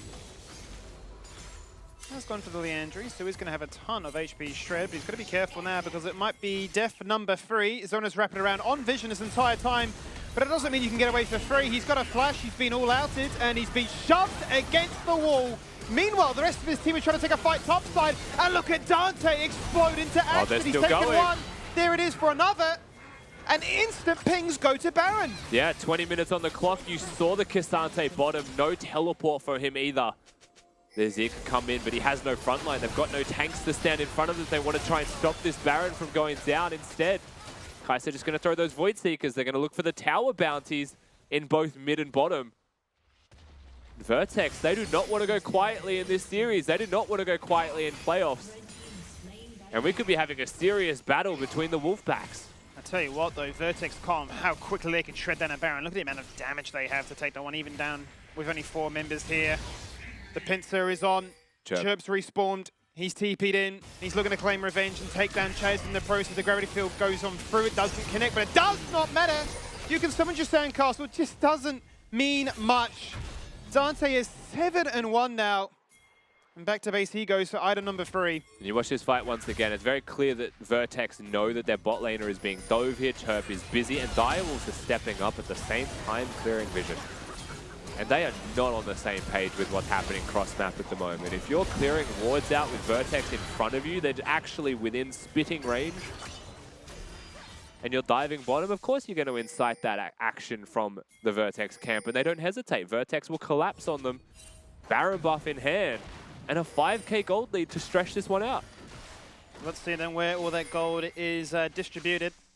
It's been a Dante show for the last, well, it feels like entirety of this game, quite honestly. He's up 11,500 gold, and next is his teammate in Tomasino at 9.5. It really is Shaka and a dream. Not very common you see a jungler be the most fed member, but that is where we find ourselves right now. Beautiful ultimate there from Zoranis. Instantly takes apart Rosie, and the front line of Vertex is gone. And no Kindred ultimate going to save you from that one. But meanwhile, Tomasino pushing in mid lane acknowledges that Zoranis goes there and starts to actually pick away at the tower. Half health now on the mid lane inhibitor turret. They do have to deal with top lane. So the current issue, and this is a saving grace for Direwolves in a way, is that this Baron buff has to actually be halted. They have to attend to their side lanes. Chef may be lucky to not get hit by a Void Seeker there as the rest of his team shows top lane. And I think this Baron buff does just dwindle out now with a minute odd left on it. 2,000 gold though from the Baron buff, a fantastic power play. As that times out, the Dragon spawns. Timing pretty nice there. And also the inhibitor will be respawning as well, so the pressure alleviating for just a second for them to group up and make sure. That's why Tomasino right now is prepping that wave and pushing it against them. I still think a crucial moment there, though, from Zoranis to find his angle onto Rosie. We say this constantly, but one of the most aware team fighters is able to pick off the role before they can even utilize Rosie at all. Do Direwolves contest the Drake is my question. Well, down to 5,000 gold right now. If they were to do a dance around the Dragon, you just know that Vertex group up and take down structures of their own. They've shown a tendency to not be afraid of doing that. But in we go, looking for it once again. Deke with a one in trouble. He's going to hit that locket, Predator jumping into life with the ultimate as well. But Zoranis is the first to fall on down. Dante is doing it right now. He's unstoppable. And Tomasino is on the flank, taking on 2 of his own. Chirp joins in. They'll find a third. Shaka will find another, and it was straight into a pause. And what a time for that to happen. Yeah, tragic moment for us to hop into a pause here. Direwolves look to make this play. They're not on the same page as well when they go for the play. But a huge ultimate from Chaz is buffered by the Tristana jump. And what could have been this really defining moment for Direwolves looks like it's going to be a pretty negative trade in the end. But now we just have to, unfortunately, sit here and brood over what will happen after. Yeah, fight is looking to be a winning one for that of Vertex. They win this fight here. They turn their attention back towards that Dragon. They claim that soul point. From that point onwards, they just march on forward towards the opposition's base and say, you've taken an inhibitor of ours, we'll take one of yours and put you in the pressure cooker. Back we go in then. Dante with a red buff, so he'll be able to regenerate most of his health back over time as long as he doesn't take any damage. They look towards the inhibitor in mid lane, and Vertex, for the first time in what feels like forever, are going to be able to break a base. Are they looking for more? It's just Shaka and Decoy. Shaka no ult. What they dare knock on these It's Nexus risky. turrets. This does seem like a bit of a risk, but they seem to feel like it's a calculated one at just that. They jump on in. Decoy Vertex dead. are doing it right now. Shaka is in a lot of trouble. It doesn't matter how strong he is. He's going to fall on down as well. It's the ace. Zoranus up in And I one. don't believe it, Rusty. It's 24 minutes in. They're on towards the Nexus itself. It's down to 50%. Make that 20. Make They've done that it. GG. And Vertex, they will get a full best-of-3 series as they tied up 1-1. Feels like we just got attack pause from Vertex. We've got 30 seconds on the clock. What can we do with all this time? They managed to find the Nexus. And Vertex in this best-of-3 elimination round will bring us all the way to 3 games. I feel like the matchup where we expected this the least, everyone said 2-0 for the Direwolves. Absolutely. Vertex will prove us wrong time and time again. You doubt them, and that is the person who goes the craziest. And this time around, it was the whole team. I doubted Dante in game number 1. Game number 2, he steps up and has a massive carry performance with Rosie. And what a difference. What a difference when Dante's on it. It's just a marked improvement across the board from everybody. And here I am in that pause to thinking, oh yeah, surely they just win the fight, go to the Dragon piece. Nah, they're just marching towards the end. We're ending right here, 24 minutes. I mean, they didn't want to roll the dice on any potential comeback mechanic for Direwolves in this one. They're like, there is a realm, we can close it out. The timers look good, they look in our favor, and they were. This is the Vertex that you were expecting, Max, in game number 1. This is how you thought it was going to go out and how the players were going to be able to shine for themselves. And what we're seeing on your screens right now is the reason why this game went so well for Vertex. Dante on this Tristana looked so much better than when it was in the hands of Chirp. He was just hopping around the entire map, getting kill after kill. And this play happened, this exact play, twice in a row where Gudo just walks down bot, gets a free kill on Praedyth, and Vertex used this bot lane pressure to snowball it to the other areas of the map. Meanwhile, Chirp in mid lane, to me, really the unsung hero, absolutely dominating Chaz in this counter pick matchup. And Vertex, when they were ahead, they snowballed. They are very aggressive with the game and ran away with it. I feel like I said Chirp's name 20 times in the first 4 minutes. For an unsung hero, he had whole hymns about him. It was the rest of it, you know? But yeah, this felt like I was watching a replay. It was deja vu. I was seeing Praedyth go down the same way, the exact same way, back to back. Chaz on the Azir.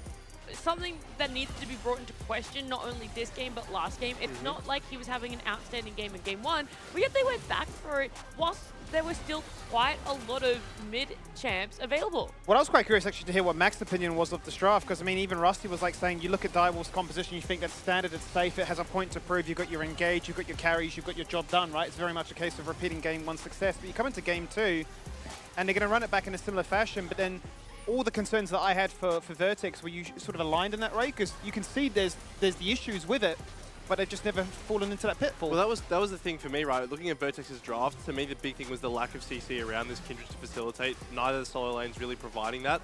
Around the bot lane, yes, and I think that they was able to sort of navigate that weakness by the fact that Gudo was able to get those free kills towards bot lane, right? So it didn't really matter necessarily that he wasn't able to get it elsewhere. But Vertex certainly coming to their own, and I think when you're faced with elimination, going to what you know is comfort, Gudo on the Kindred, Chirp on this Victor, can be a great way of making sure you have the best chance of winning, and it worked out here. I think the thing that's crazy to me is it was like a 24-minute game, and I think the first time I saw Kindred ult was at the Nexus. Like, I don't remember one before that. Good point. Like, they won without using Kindred's ult. There almost just wasn't. I'm trying to think about it too. Yeah, there really almost wasn't It's a unlocked us. time in which we're like, no, surely he's wrong. Surely he's wrong. Maybe we are. Maybe we are wrong. It just wasn't there in that highlight clip. No one picked up on it, but very interesting the way that they drafted and what you guys have said, because now it makes me believe maybe Vertex had this idea for themselves. This could be our last game for the split. Let's play what we want to play, but somehow that worked for them. It didn't feel like a solo queue game despite everyone being on these comfort, despite them still being able to stick to most of the meta. Kindred, I want to put in that anomaly, sort of, not really meta, but could be meta. Yep, I think they kind of just did what they wanted to do, like you highlighted there, Nat, for sure. But ultimately what their comp did have was damage. and if that comp has a lead, that's pretty overwhelming. And I think, like, again, I kind of called it like the stitching of the comp, but like the thing that kept it all together was this rel pick. Without the rel, you can't actually get those successful team fights off. So the fact that the bottom lane 2v2 won, and won hard, means that Goodo just got to show up and collect some taxes, and then, you know, everyone else was just living their best life farming lanes, because Rosie was going to find engage angles. And even if he couldn't, even if the Cassante took him out of the fight, they had enough damage at that point anyway. And the thing for me now that becomes really curious is Chaz mentioned in their interview, we're not willing to try and showcase too much. We want all these flexible picks. We want to try and basically, you know, preserve as much as we can. Now you're looking at elimination. You're thinking maybe it was done and dusted. Now, are you confident in your ability to stick to your guns and say, we don't need to show anything, we still can beat this team? Or do you need to dive deep into the sort of the knowledge bank, if you will, and say, this is what we're looking to try and do deeper into the playoffs, into the tournament. We've actually got to bust it out now to guarantee we get there. I was going to say, I'm a fan of, like, why would you want to go home with all of these hidden strats or certain things that you think could work and not bring them out? Wouldn't you rather bring them out and go home being like, hey, we tried. It was everything that we had, and unfortunately just didn't work out against this team in this sort of matchup, whatever it is. And I think something that's going to factor into if they bring it out or not, Skimmy, is also going to be side select. I don't know it just yet, but we've seen Vertex double down for themselves. They had red side in game 1. They actually went and actively picked red side for themselves in game 2. So now if you're Dire Wolves, it's this 50-50. They were able to win and lose on it. Do we want to double down? Do we still favor blue side for ourselves? I mean, that's the question, right? The drafts have been very similar in terms of bans. Vertex taking away the same 3 champions on that red side once again. To me, it's a question of, you know, the Azir pick is probably the biggest question mark for me as to whether they want to continue Please, going back Chaz, to I this. know you can play so much more. Why keep picking Azir? He can, right? And I think that to me, that if they do want to switch something up, that's the place that I'm looking, because A, it doesn't really give Chaz too much agency in lane, right? He's not really able to do anything against Chirp. And Chirp did have a very strong performance in this lane, right? So give him something a bit more control. Maybe an Annie, not very popular. Something like an Ahri as well that you could bust out, combined better with that jungler. So this is what I'm saying. He keeps picking up Azir when you still had, like, Ahri and stuff in the pool. Like, I know LeBlanc's getting taken out, Nico too, but, like, Ahri was favored so much in the previous best of 3.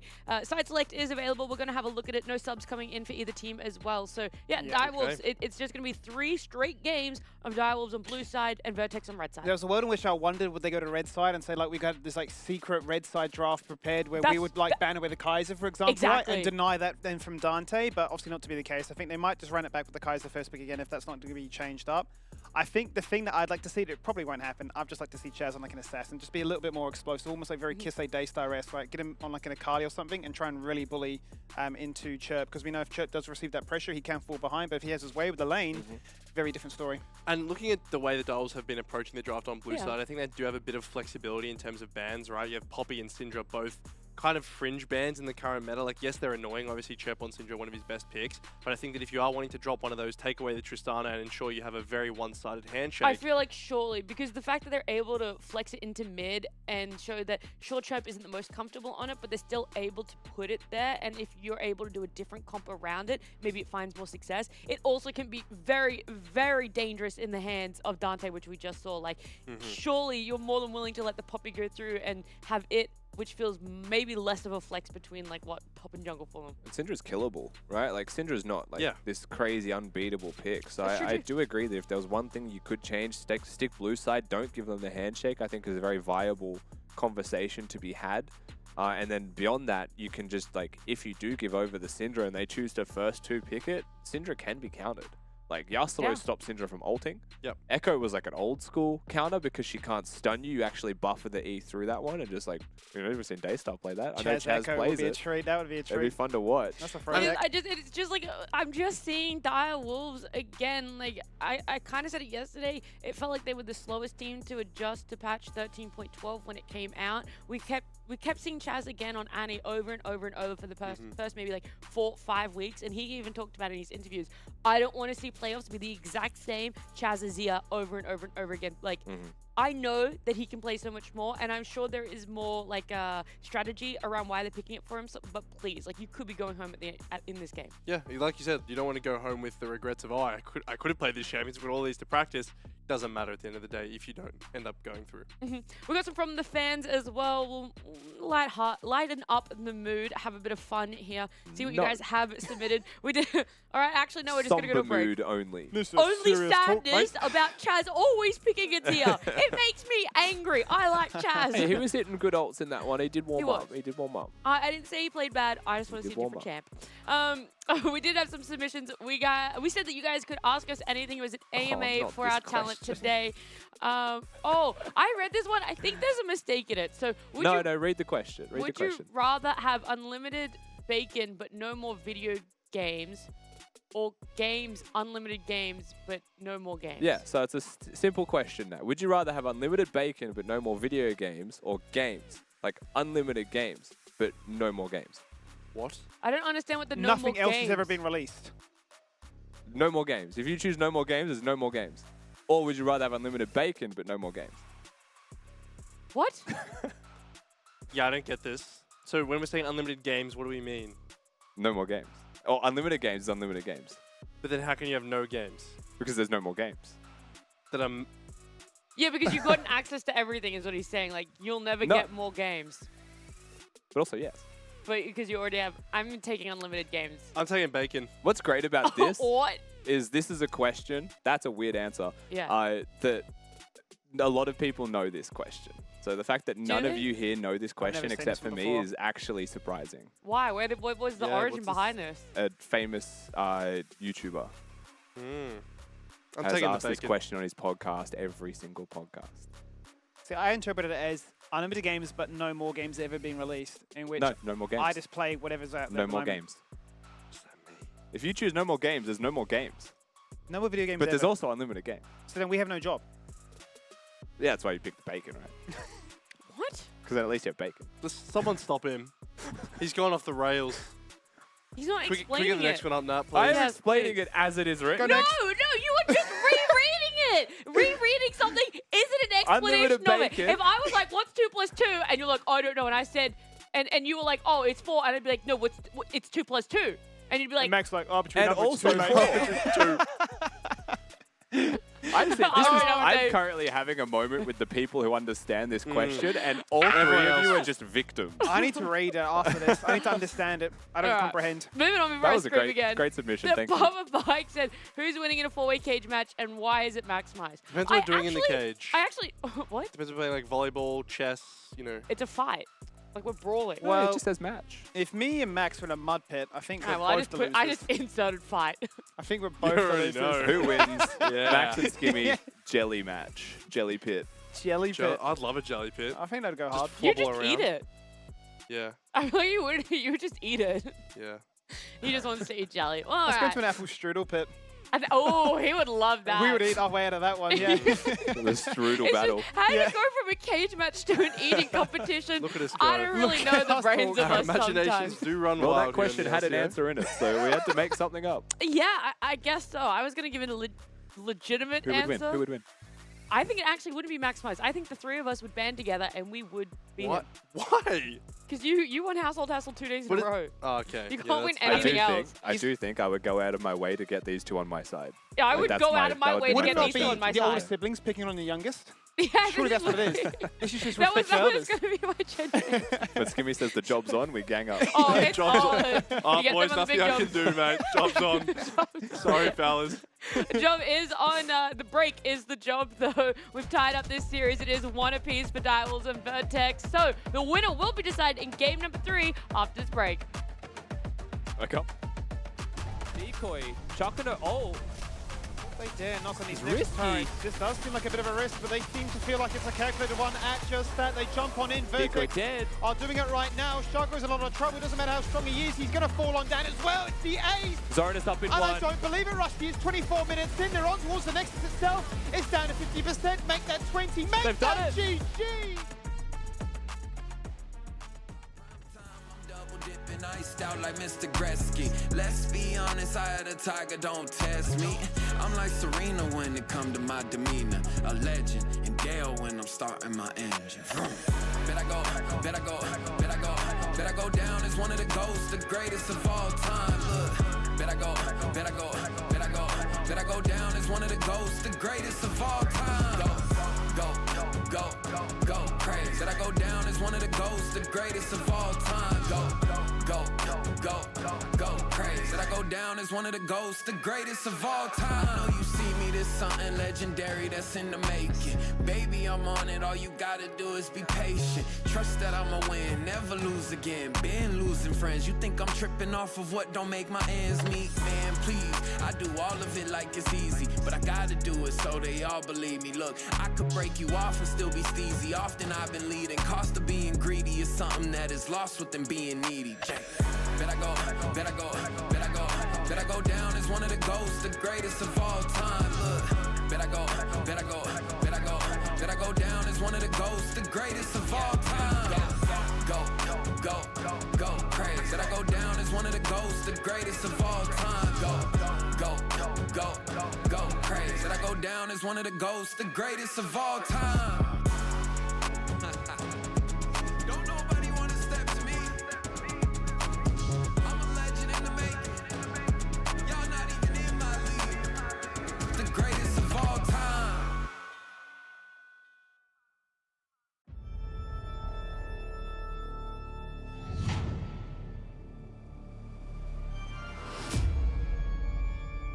Yeah. Let's go. He hooks himself back in. They want it. Kingsley's not able. It's a pentakill. Second, they'll find a second. Chippies is on an absolute tear right now.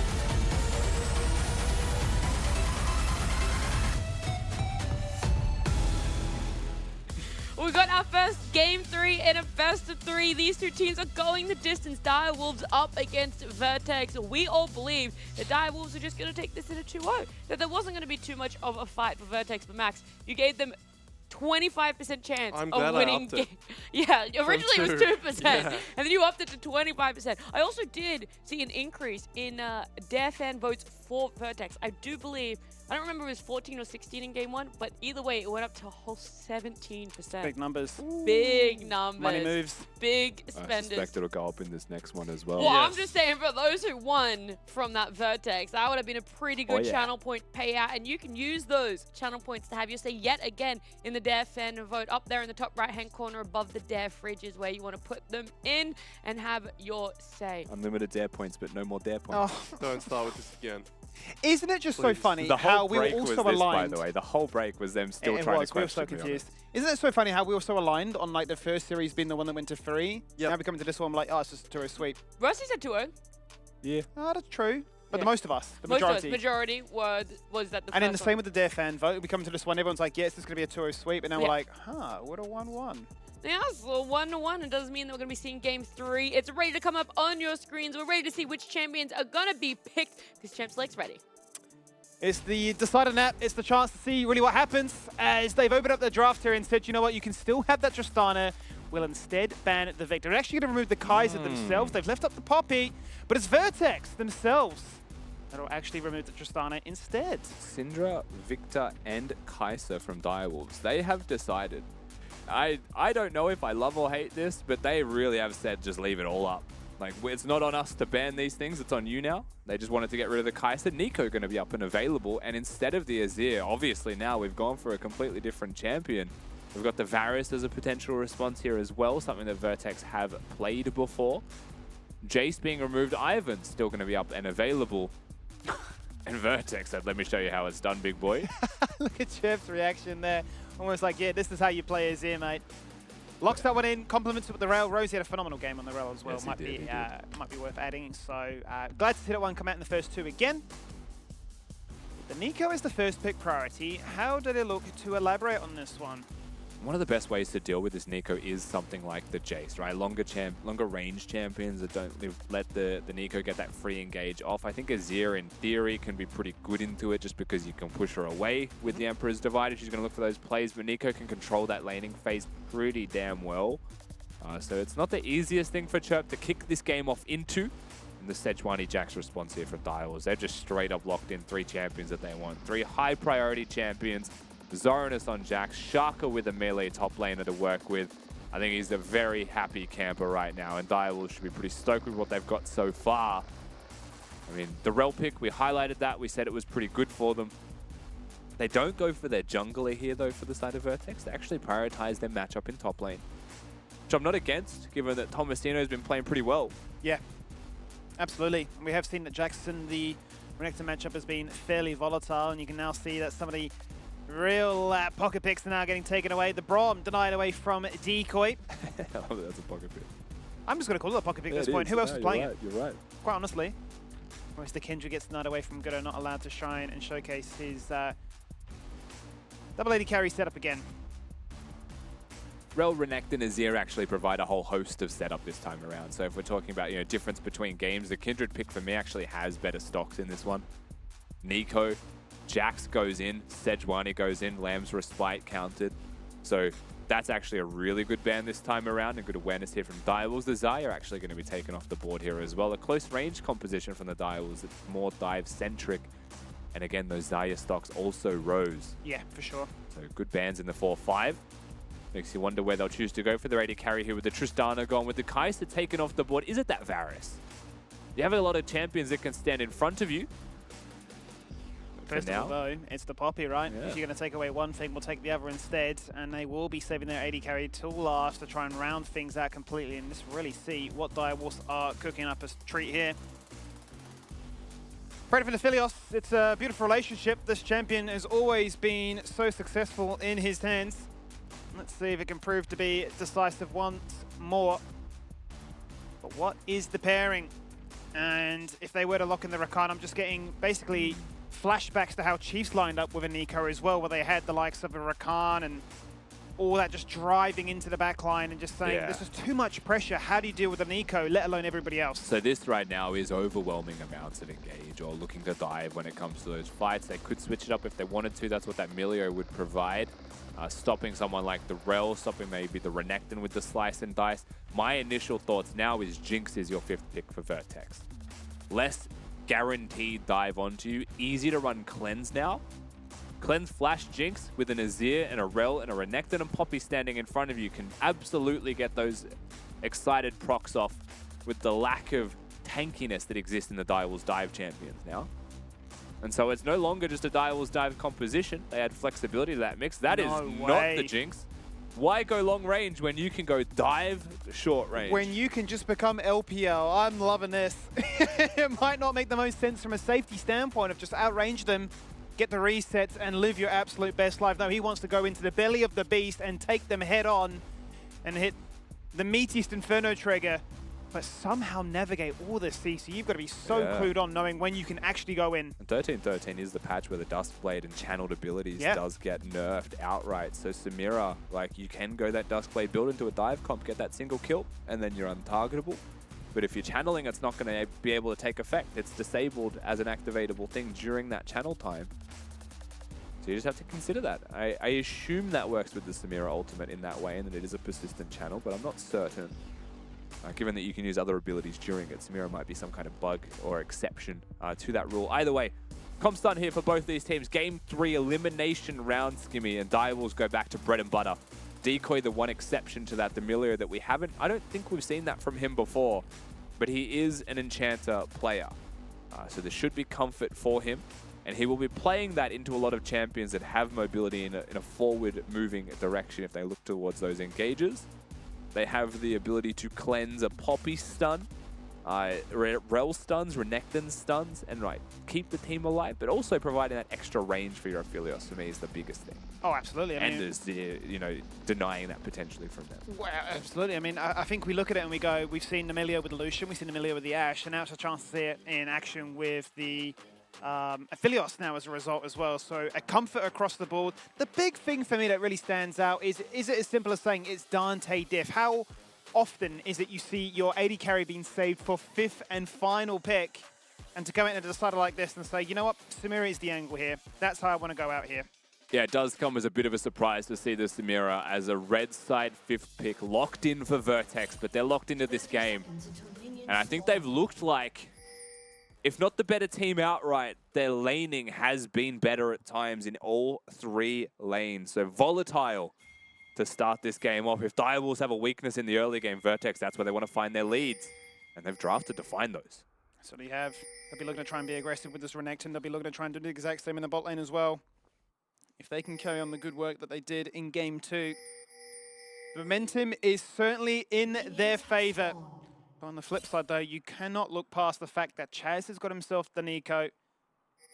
And, well, from everything we've seen of this champion, permaban for what feels like the entirety of the split, the 2 times it gets let through so far, it just dominates. And I do think the Braum ban was really good from Vertex. Like, if we go all the way back to that draft phase, getting rid of the Braum sets yourself up really well to deny Sedge Braum and Sedge Braum Jax as a trio for those skirmishes.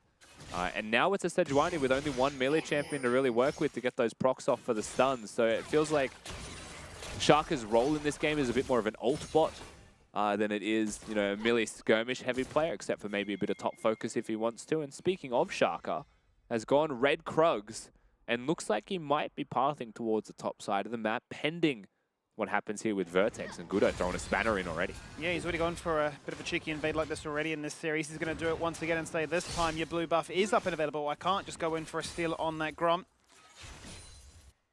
And that's going to be a sore point of frustration for Shaka to realize in a second if he walks up there and realizes that's gone. And if your bot lane isn't winning, there's no tempo to go elsewhere to try and contest the enemy blue as well. So from blue to Gromp goes Gudo. And also, I will say this, bar what Gudo's doing right now, Direwolves are playing this out almost as you would expect. The way that Jax has played that top wave is to try and build the wave, crash it, bounce it, so that by the time Sejuani's up there level 3 with a red buff, they have kill threat on a pushing wave from Tomasino. But Gudo's going to stop that from happening completely, and Shaka about to cross through mid lane, looking for Chirp, pressuring the person who may suffer from that pressure the most on the entire team of Vertex.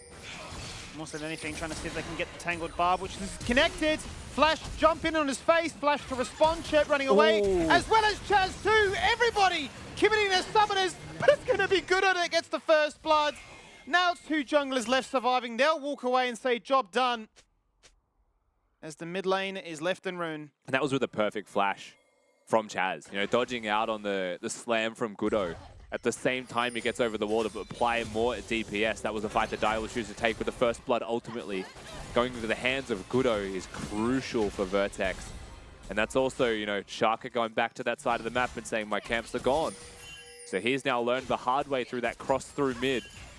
As mid laners exchange their lives for no kills, that Poppy comes out on top and is bottom looking.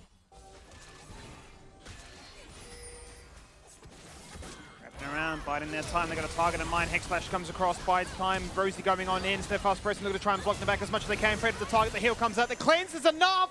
And that is the ignite, and Prediv's life certainly flashed before him. I think right there, the difference between living and dying is that Poppy, and this is not intentional, Gudo accidentally slams away from the rel Q, which might have stopped the damage, but could have been lethal. Chaz, you look at his flash here, chasing after.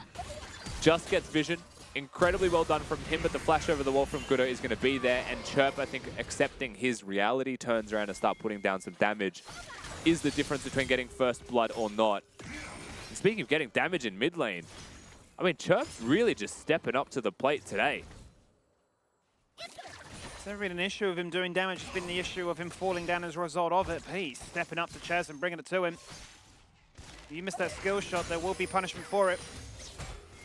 And once again finds himself in a nice health advantage. We turn into top lane again. Zoranis has made a massive wave build up here. And a huge CS difference between those top laners. At least gets helped a little bit more there. Cull going to be picked up by Tomasino. Seems like he managed to walk back without teleporting. So that might be the difference in farm as a whole, right? That 1 wave worth of time that he spent on that journey. Doesn't mean he's able to keep the teleport at the very least. All eyes on mid lane for me. Junglers and where they move is going to be important. Bot lane, volatile lane still on the very early serrated Dirk here from Dante is a big signal towards that side of the map. But this mid lane control sets up everything. And Chirp is controlling it. That he certainly is, making it very easy then for Gudo to go as he pleases. Currently looking at the Zoranis dragon. Looking mid right now as well, just quietly skimming. He is, they're all poking their heads in, seeing if they can make something happen. Gudo flashing across the wall, he's found himself on the tri-bush, but he's going to be revealed by that control ward. You can see the Dare fan vote, the odds are completely even now. Everybody split down the middle, thinking, how will this game 3 go? I think that's the part that's crazy to me, is game number 1, Direwolves clearly in control, but not in their solo laners. right? There were still so many things that Vertex did in that game to give you a little bit more hope. Game number 2 comes around, and all that hope really comes to a head, and suddenly they're able to find their win. You come into this third game, and you can't help but wonder, they've got momentum on their side. They're starting to feel themselves, but they're young players. There's a nervous moment right now. It's an elimination round. What will they look like in that game 3 where you're expecting the experience of Direwolves, 3 of these players that were in the Pentanet squad in 2021, to be able to come into every game, win or lose, pressure or no, and expect it to be a serious showing. You're not expecting them to crumble under that pressure by any means. In fact, you're looking at Praedyth, and I feel like of all of the players in this 10 men on the Rift right now, he is a big game player. He will hit that massive Aphelios ultimate that you weren't expecting, that 1v5s a game and gets Direwolves over the line. And he's naturally where I put my attention towards. 100%. This is the game. This is the champion to do it on. And this would be the moment to make sure that your series, your season as a whole for 2023 doesn't end right here and now. Into top lane we go again. It just does feel like Jax has his way with it for such a long time, constantly forcing Tomasino back to really farm underneath his turret. Certainly is controlling, if nothing else, the pushing of this lane, and has spent a lot of time moving around the map, roaming. Going to place a ward at the Rift Herald, which is a sign that they're not putting too much effort towards it yet, but if they see them attack it at 8 minutes on the dot, they'll be able to put some extra effort towards it. Bot lane building up for Direwolves. But they have the Sejuani to hover them while this wave builds and crashes. And so it's not really about this lane itself. You can see already Rosie on the run. He's disappeared in a fog of war. He's probably moving up towards the Rift Herald. But Direwolves have the vision. They have now the decision to be made. Do they play towards Dante? Do they try and kill Dante as an exchange for this Herald? Does Dante fall for the bait when he knows that his support is not here? This is a core component of what makes Samira so strong, the knock-up passive, so he's going to play the waiting games really passively for the meantime, but sitting on vision is Zoranus. Now the grand reveal comes out, so Good is going to start things up by knocking him in. Counter-Strike goes out, just going to connect with the Poppy so far. The one-man knock-up is going to be instantly utilized as he leaps away to safety. The flash to follow the slice and dice, the Dominus active, and the Renekton that finally gets the kill he's been hunting for. Now to bot lane. Can Direwolves try and find a kill here instead? Shaka's been bullied away, and Rosie's back to protect. And if it happens, it's going to be a dive. The wave is starting to crash now. And it's going to have to be a Sejuani that goes in. The cleanse is there from Dante, and diving a Rel is so tough. It seems like nothing actually going to eventuate from this one. Mid lane is just going to be 1v1ing each other and very low in HP across both of them. The game of ultimate chicken. Does Nico get the chance, or does the Azir push him away? Continues. Shaka now looking in mid low. Avenue of entry potentially there. Should the mobility to get away from this one, can just go into the waiting arms of Gudo, playing to the top side of the map. Shaka still persisting, hits the ultimate onto the Poppy though, was certainly looking for Chirp, however. Empress Vi goes out, split Shaka apart, Chirp then flashing away, Pop Blossom comes out, hits nothing! And Direwolves have just hit a moment where they're thinking they've got themselves the kill, but Vertex just walk away. I mean, Chirp just hits him with a 360 no-look and just gets himself out, flashes to make sure that he had safe passage to his Sand Soldiers. Chaz doesn't flash. I thought Chaz might flash to make sure that ultimate connected onto Chirp. If you do it late enough, it's pretty hard to react to. It could have just been a summoner spell trade. And Shaka, you can see what he was looking for. He was trying to hit the ultimate on the Chirp, trying to bend that around the Poppy, who just puffed up her chest and soaked that ultimate for his team. Gudo clutching, doesn't get distracted by vision, just protects the mid laner. They get the Herald, they get out. That they certainly do. It's not going to stop Shaka from slowing down anytime soon, though. He's going to now look to turn his attention towards topside to protect him at least. It'll be interesting to see where Gudo decides to plant this Herald, whether or not he does go into mid lane to keep the volatility in their favor. Or if he were to entertain the idea of making Dante come online. You'd love your Samira to have kills, especially with what looks like a collector build from him. Again, mentioned this in draft, but the tankiness that's there from Direwolves doesn't really exist through Zoranus, Chaz, Praedyth, or Decoy. It is mostly Shaka. And even then, Shaka tends to be a little bit more of a health tank early. So maybe he gets value from the collector enough to be able to be snowballed around. They certainly have a decent chunk of damage through the rest of the team.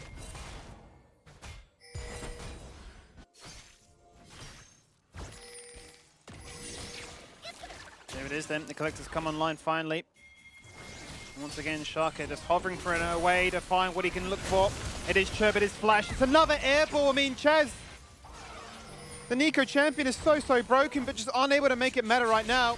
Very disjointed with the link up between the mid jungler Diables there.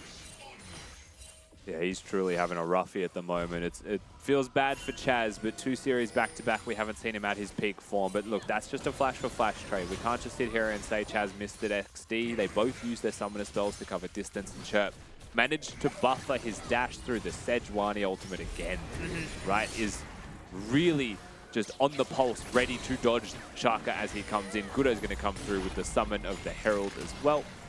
350 gold into his hands. And Dante, pressuring bot lane throughout all of this, is starting to get a bit of a lead. 10-20 CS. Yeah, 2 plates to his name as well. Add that up as well with the Dragon now being looked at, and Vertex are feeling themselves in this game free. You said before about momentum, well, they're reacting well. And to that, they're being proactive in the same vein. That's 2 Dragons now stacked back to back.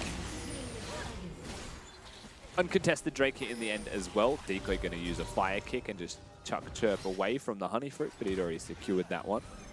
And Wave gets crashed in bottom. I don't think Diables are upset with the game state. I don't think 1,000 gold difference for us as well as viewers is enough to say that this is really bad news for Diables.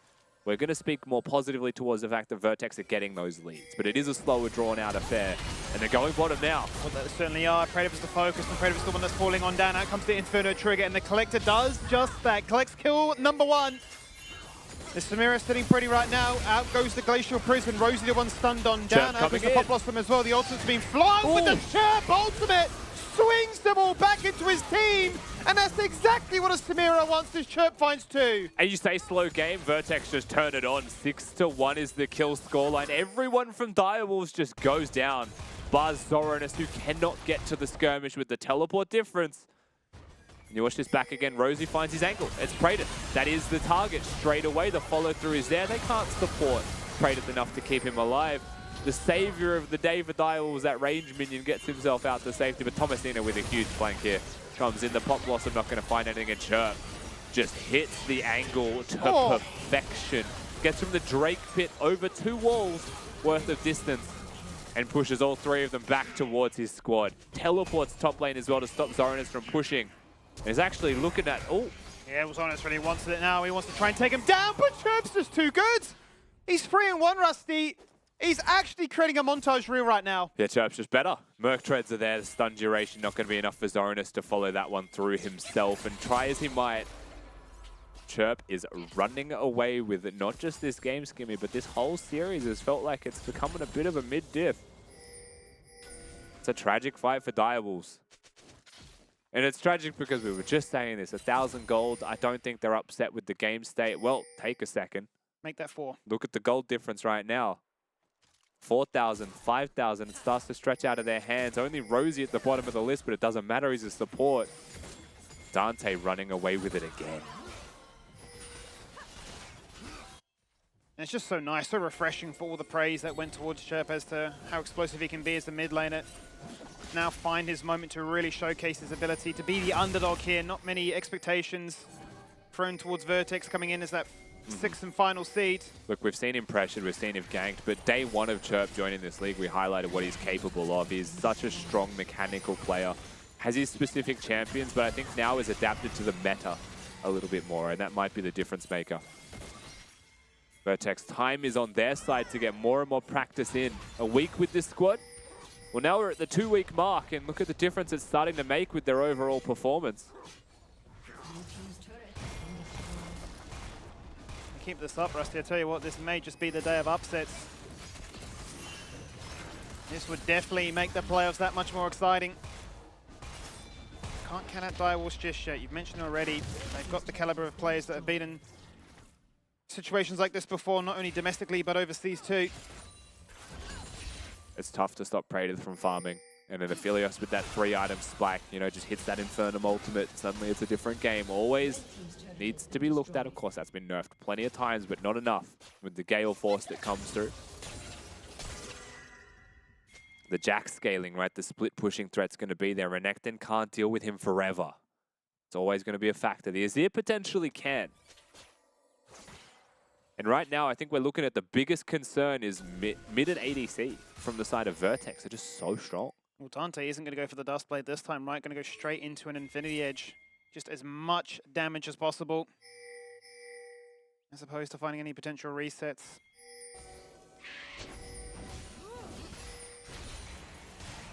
Terrifying prospect here. And you really have to wonder what Direwolves have. What is their gameplay here? I mean, what is their goal? What are we really looking for, I suppose, is the open-ended question then. Are we conceding this third dragon? Are we buying ourselves another 5 minutes? Are we looking for an item spike? Yeah, I think you are. Probably going to have to concede this first one. I think right now, for what it's worth in terms of like relative item spikes, if Sejuani gets a mythic up by the time the fight were to happen, then they're actually not far away from their opponents in items except for AD. That is a huge gap. So with that in mind, if Dante is removed from the fight, then maybe they have a fighting chance, but Zoran is pushing this wave in. Chaz being there as a minion as well, they reveal themselves. Vertex. Cheb goes in, splits the herd, takes back Chaz. Chaz goes in with the flash, two-man ultimate, get free this time as he knocks them all up. Can they find a kill from this though? Shaka gets one. Dante answers back, he'll get a kill of his own as well. And their Herald was there the entire time, Rusty. That gets it on the fun and takes down a tower in the process. It's a 2-for-1 ultimately, but it's still Vertex coming out ahead. And almost gives them the angle to keep chasing. The end result is still the Drake that was theirs. They will go towards it. They will secure that one, and barring a miracle from Shaka, as he would have to go through everybody from the Vertex squad, including a Poppy with a W that stands at the edge of the Drake pit. So, no hope. Watch this back one more time. Chaz is a minion. Zoranus is nearby, but misses both abilities, Chaz. I think Chirp sees that as a signal to go, but unfortunately misses the Jax. Unfortunately, the flash for him as well was straight into the Nico ultimate that was already there with the Proto Belt or Rocket Belt that was built just prior. But the numbers, the overwhelming strength in numbers that they had, this means that Dante comes through and puts down the damage that was lacking from the rest of his team. I'm surprised they put that much effort towards the bot lane next to the Drake when Vertex were obviously looking at that one though. Seems like they wanted to fight. Feeling strong enough, feeling like they've set themselves up a trap to which they can invite Vertex in and exploit them. Chirp, no reinforcements. Nobody was nearby, so I think it was definitely at risk. And he's playing super passively away from the wave to see if he can reveal them before he goes for anything, while the rest of his team pushes mid. And in the battle of information, Chirp rightly should concede this tower because Tomasino pushing bottom throughout all of this as well. Means the Dire will just have extra force. The reinforcements are here. We're looking for more though, Rusty. We're going to kickstart the fight. It's the link up between both the jungle and support. The response is the Nico to try and turn it around, and they'll find one so far. Can they find a second? It does not matter because look what Dante's done. He single-handedly removed the bot lane of Direwolves. He rocks up now, spots a low, Chaz gets a triple, and that's your 19-minute ace. Well, Dante going crazy on the sidelines there. We don't get to see how it plays out, but what we know is that he's an absolute madman. And with those two items, it comes in clutch. You see the reinforcements from Vertex come through to this top lane skirmish. There's no tower there to protect the Direwolves, so this is not a safe space to be. And Dante to the side of your screen gets a whiff of Praedyth and Decoy, is able to come in and just wipes them. That is not even remotely close. Dante certainly stepping up and saying he is in fact the moment in this best of 3 series, and Vertex saying Direwolves, they are not the superior wolf. They might be going home early in these playoffs. It's looking like it. We're getting closer and closer to that prospect, which is crazy to consider given they were the first place team in the regular split 1. Came into this one, you're thinking surely they're the heavy favorites to take this in the lower bracket. And Vertex really pressed against it, bring it back in a game 2, come to a game 3, rejuvenated if you will, and continue to dazzle with these new exciting picks and say, I just don't think you're ready for it. And this is tough for Direwolves. Baron actually being considered right now. Chirp losing the 1v1 to the Baron buff as Tomasino is just elsewhere hitting blast cones. That ward almost confirms that it's being done, so Direwolves should be able to get a bit of an instinct check-in now, but they have no blue trinkets. They're both on cooldown. And so Baron's just gone. No chance, nothing to look at. And now a real opportunity for Vertex. 20 minutes in, 10,000 gold difference. Baron buff freshly picked up and in hand. If ever there was a time for them to consolidate this lead into being insurmountable for Direwolves, it is now, before they get stronger on the Direwolves side. Don't even give them a chance. Second game, isn't it, Rusty? A second game with a Baron on spawn, easily taken down there by Vertex. I mentioned before, how do you not give them a chance? Well, they have such a massive item advantage over their opposition, right, already with the Baron buff now. Surely you draw your attention towards another lane to take some more structures. 5-2, that's what we're looking at right now. Mid exposed. Bot lane being looked at as well. And that's where Chirp is currently. Crashing in two different places at once. They've got Tomasino in mid, but he has no teleport. So if he stays there, then quite simply will not be able to join the rest of his team. Vertex looking at bottom, you'd expect his inner turret is free. I would be surprised if Direwolves contest this one. Really haven't seen value from the Milio pick so far as well, it must be said. Hasn't actually provided anything. Extra range means nothing when Samira is getting resets and jumping on you. Absolutely.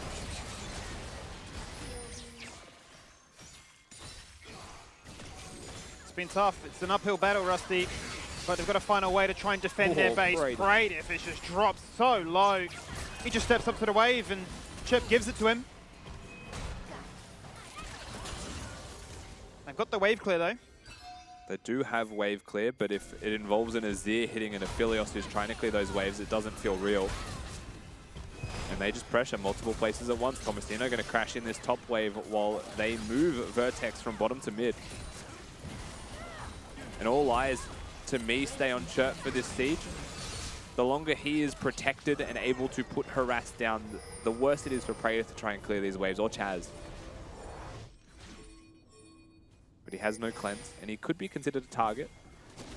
Just a tough target to aim for.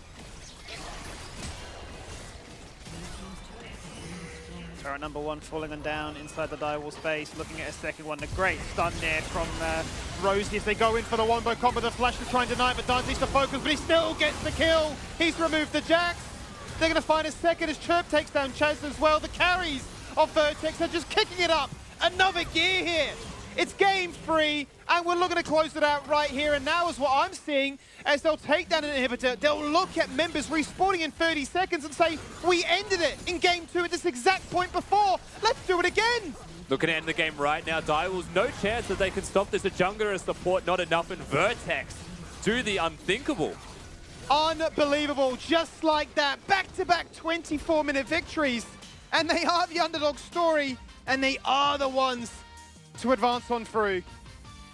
The lower bracket of the LCO today is just delivered in ways that none of us expected coming into this one. And what a win from Vertex. What a clean way to end this series as well. The fact that it started shaky, but you're seeing promise. Game 2, they looked way better. And then Game 3, they were just clearly the better team. The entire time that this game was played out, they were clearly the better team. And suffice to say, from this best of 3, they're the most deserving of the two to progress forwards. Just maybe not the team that we expected before the series started. Yeah, I mean, game 1, you just write it off when you look at Vertex. You go, didn't exist, didn't matter. It was there. Playoffs to warm up. You know, we thought maybe Direwolves were going to come into this series warmed up. They had that upper bracket, but unfortunately they lose that. Now they lose here. And in this game 3, or at least for game 2 and 3, I want to say collectively, it felt like everything they wanted to do in game 1 that failed worked beautifully in game 2 and game 3. And a big draft change up as well here, Max. I mean, we see the Nico get through. We finally see Chaz on something else. But for the side of Vertex, they pick up the Azir themselves. So that mid diff really kind of coming to light. Huge mid diff, and to me the biggest, thing that stood out for me was the Samira, right? This is a very risky pick. You're saying we're going to win early and we're going to win hard, because if we don't, I'm playing Samira into a Jax Sejuani Nico, which is not a very fun late game. But here, Dante popped off, and Vertex exploited Direwolves' early game to a T, right? That's always been this team's weakness, and they found skirmish after skirmish in this bot lane to cement that lead. And Dante, we saw him, he was 1v2ing the enemy bot lane. He was just running away with this game. We've seen it before. Nico Pop Blossoms work really well. We see Chaz as well. He's able to get 2, 3. I think there was even a 4-man Pop Blossom. This time round, though, in comparison to past Nico ults that we've seen, there wasn't really any succession afterwards. You kind of stunned them, and that was it. There was nothing else coming from the side of Direwolves, Max. But when your whole team's dead to Samira, who's killed your bot lane, it's pretty hard to actually follow up on anything. I think all across the board, Vertex just picked them off any time that the Direwolves tried to make a play like here. Like, it got to a very early stage in the game, and we're already very concerned that Direwolves are going to lose this, despite having a scaling comp, right? Yeah. It felt like Vertex never really took their foot off the gas, and I think Direwolves kind of got caught off guard, much like we did as spectators. Obvious excitement. Tomasino just enjoying Just it. holding He's it in. just laughing it off. He's like, this is it. Took it all 3 games, picked up a victory for themselves. I really liked it because game 1 was a display that Vertex couldn't play from behind. That even if they drafted forward, even if they wanted to have contingencies plans, if they wanted to have 2 ADCs for themselves, it didn't matter. That just wasn't what they were going to be able to do. It wasn't something that they could comfortably execute. And so in game 2 and 3 here, we see it. They kind of put themselves on this quote-unquote timer, but it works for them. It's almost like lighting a fire underneath themselves, and exactly what they needed to make sure every skirmish and every objective that they were going for was successful for themselves. Yeah, and I think it's also really easy to look at Vertex and say, oh, MVP has to be that Tristana and that Samira, the guy who's making these big explosive plays. But like, I still have to look at Chirp. I think I just keep coming back to the mid laner of Vertex and say, well, he actually just won mid in every single game. Just seems like he had a handle in that matchup, and that's where Direwolves have won their games, was usually Chaz being this like 3-4-0 Ari running around the Rift influencing side lanes. Did not happen once, was shut down, and the difference that makes when versing the Direwolves, very noticeable. Yeah, well, look, we're looking at him during game. We're going to look at him right now for our post-game interview. Chep is joining us here. Chep, congratulations. You guys make it through. The lower bracket run has started for you guys, and you take Direwolves down. How's it feel? Like, it's weird to say, but like, was it expected for you guys over on Vertex? Wasn't expected. I was feeling comfortable there. What exactly made you feel comfortable in this best of 3 series?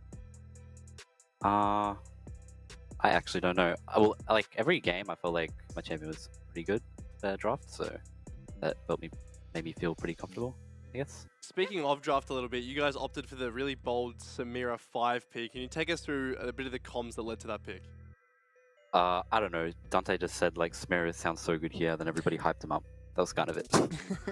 I like it, rallying behind each other. When it does come to draft, are you sort of sitting there mainly talking about what champ you want when you want it picked, or is everyone putting input as well about your champ?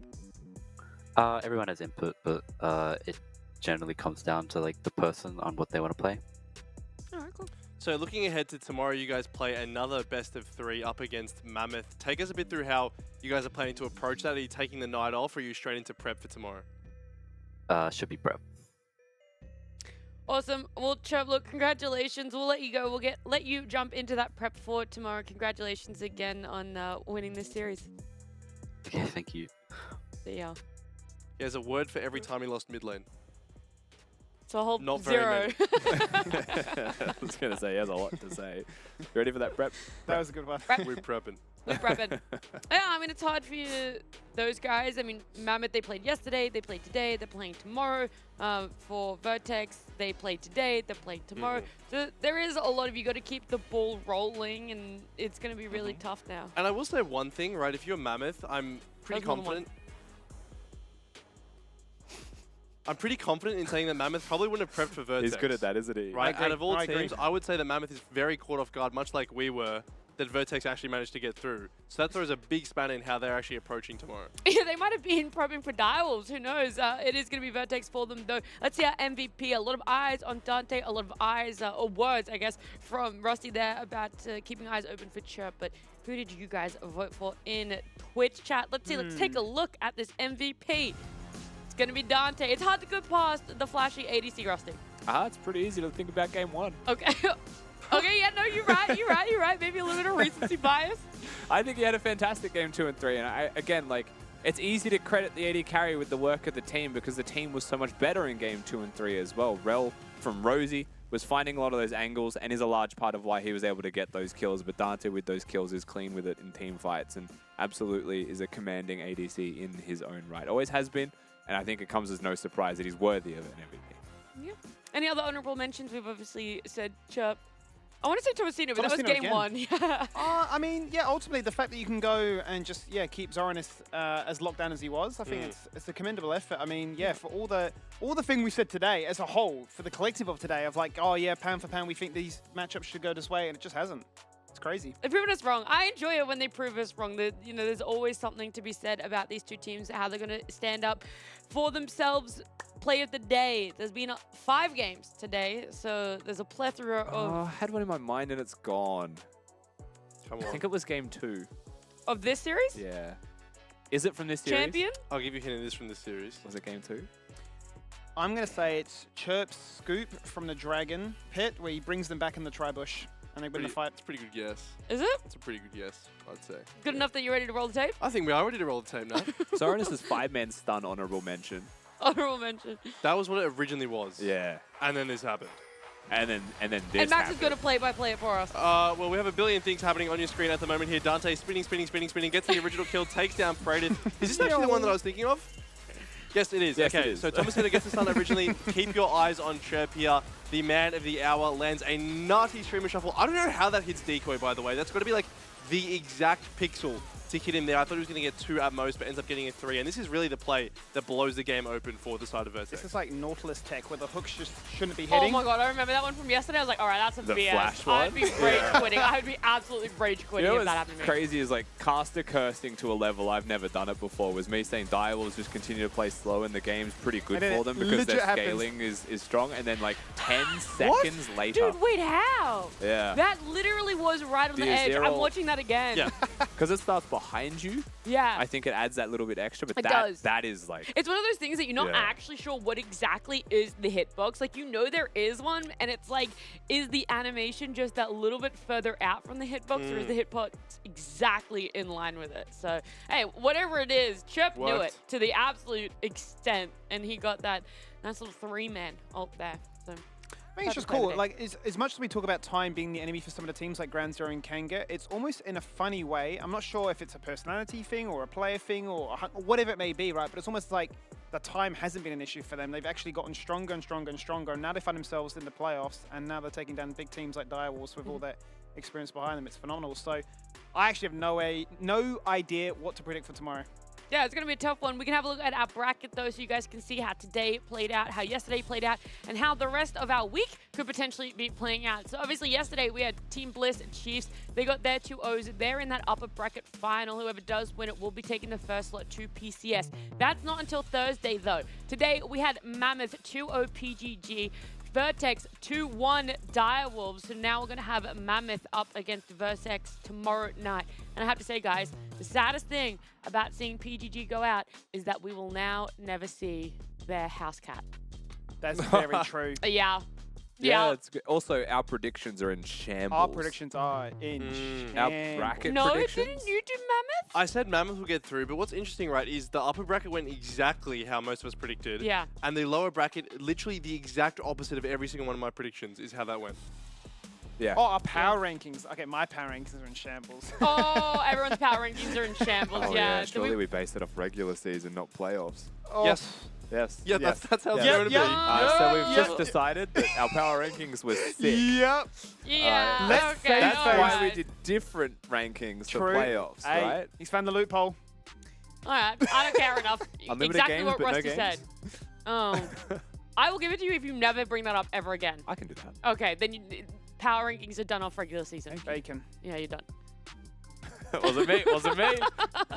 You guys are the worst. But yeah, I'm really sad we're Checks not in going to be the seeing PGG's house cat because they said that they would bring the kitty cat on If they screen. won. If they won. If they won. Winners interview only. And we only found out about the house cat in week 6. Yeah. That's And a tragedy. That is a real tragedy. No cats. All right, guys. Okay. Split 1 2024. Bring it on. Hopefully they're all still in the house and the cat's Yeah. still there and we get to see the cat. That's what I'm waiting for. Anything else from today that you guys want to talk about? Have a bit of a chit chat. Except for obviously the elephant in the room of Vertex making it through. I can't think of anything else, to Really? be honest, Nat. Yeah, I really can't. It was just so surprising to me, and the fact that this team, like Dante, we always knew was good coming in, but I didn't think he'd actually be good enough to carry a whole series versus the Direwolves. And to me, it's just crazy to think that like now we're in a league where plays like Violet and Praedyth in first round exits, right? That and is now a- we've yeah. got Dude, I was thinking Dante this. coming through. Yes. I remember in we were talking about the other day that in 2021, the first LCO split, it was like the Violet and Praedyth, like they were the two teams that They were were always them. making it to the grand finals. It was Yeah. like a back and forth, and now they're out. Yeah, That was the league. First two It was teams, them. first two teams The eliminated. weird thing about this is like in your mind you're like the exchanging of the guard from like old to new, but like they're so young. like Yeah. like it's like, Like a the old 23-year-old guard to is a like 21-year-old. 23 years old. That's not old at all. Ancient. So yeah, I don't know what to feel about it really. Yeah, They're still good. a lot of emotions stirring in the pot here, but it is the end of our second day of playoffs. That Tuesday has concluded. We'll be back tomorrow for another best of 3 between Mammoth and Vertex. A little later, an hour later than today and yesterday. So make sure you guys tune in then, and we will see you for some more League of Legends action.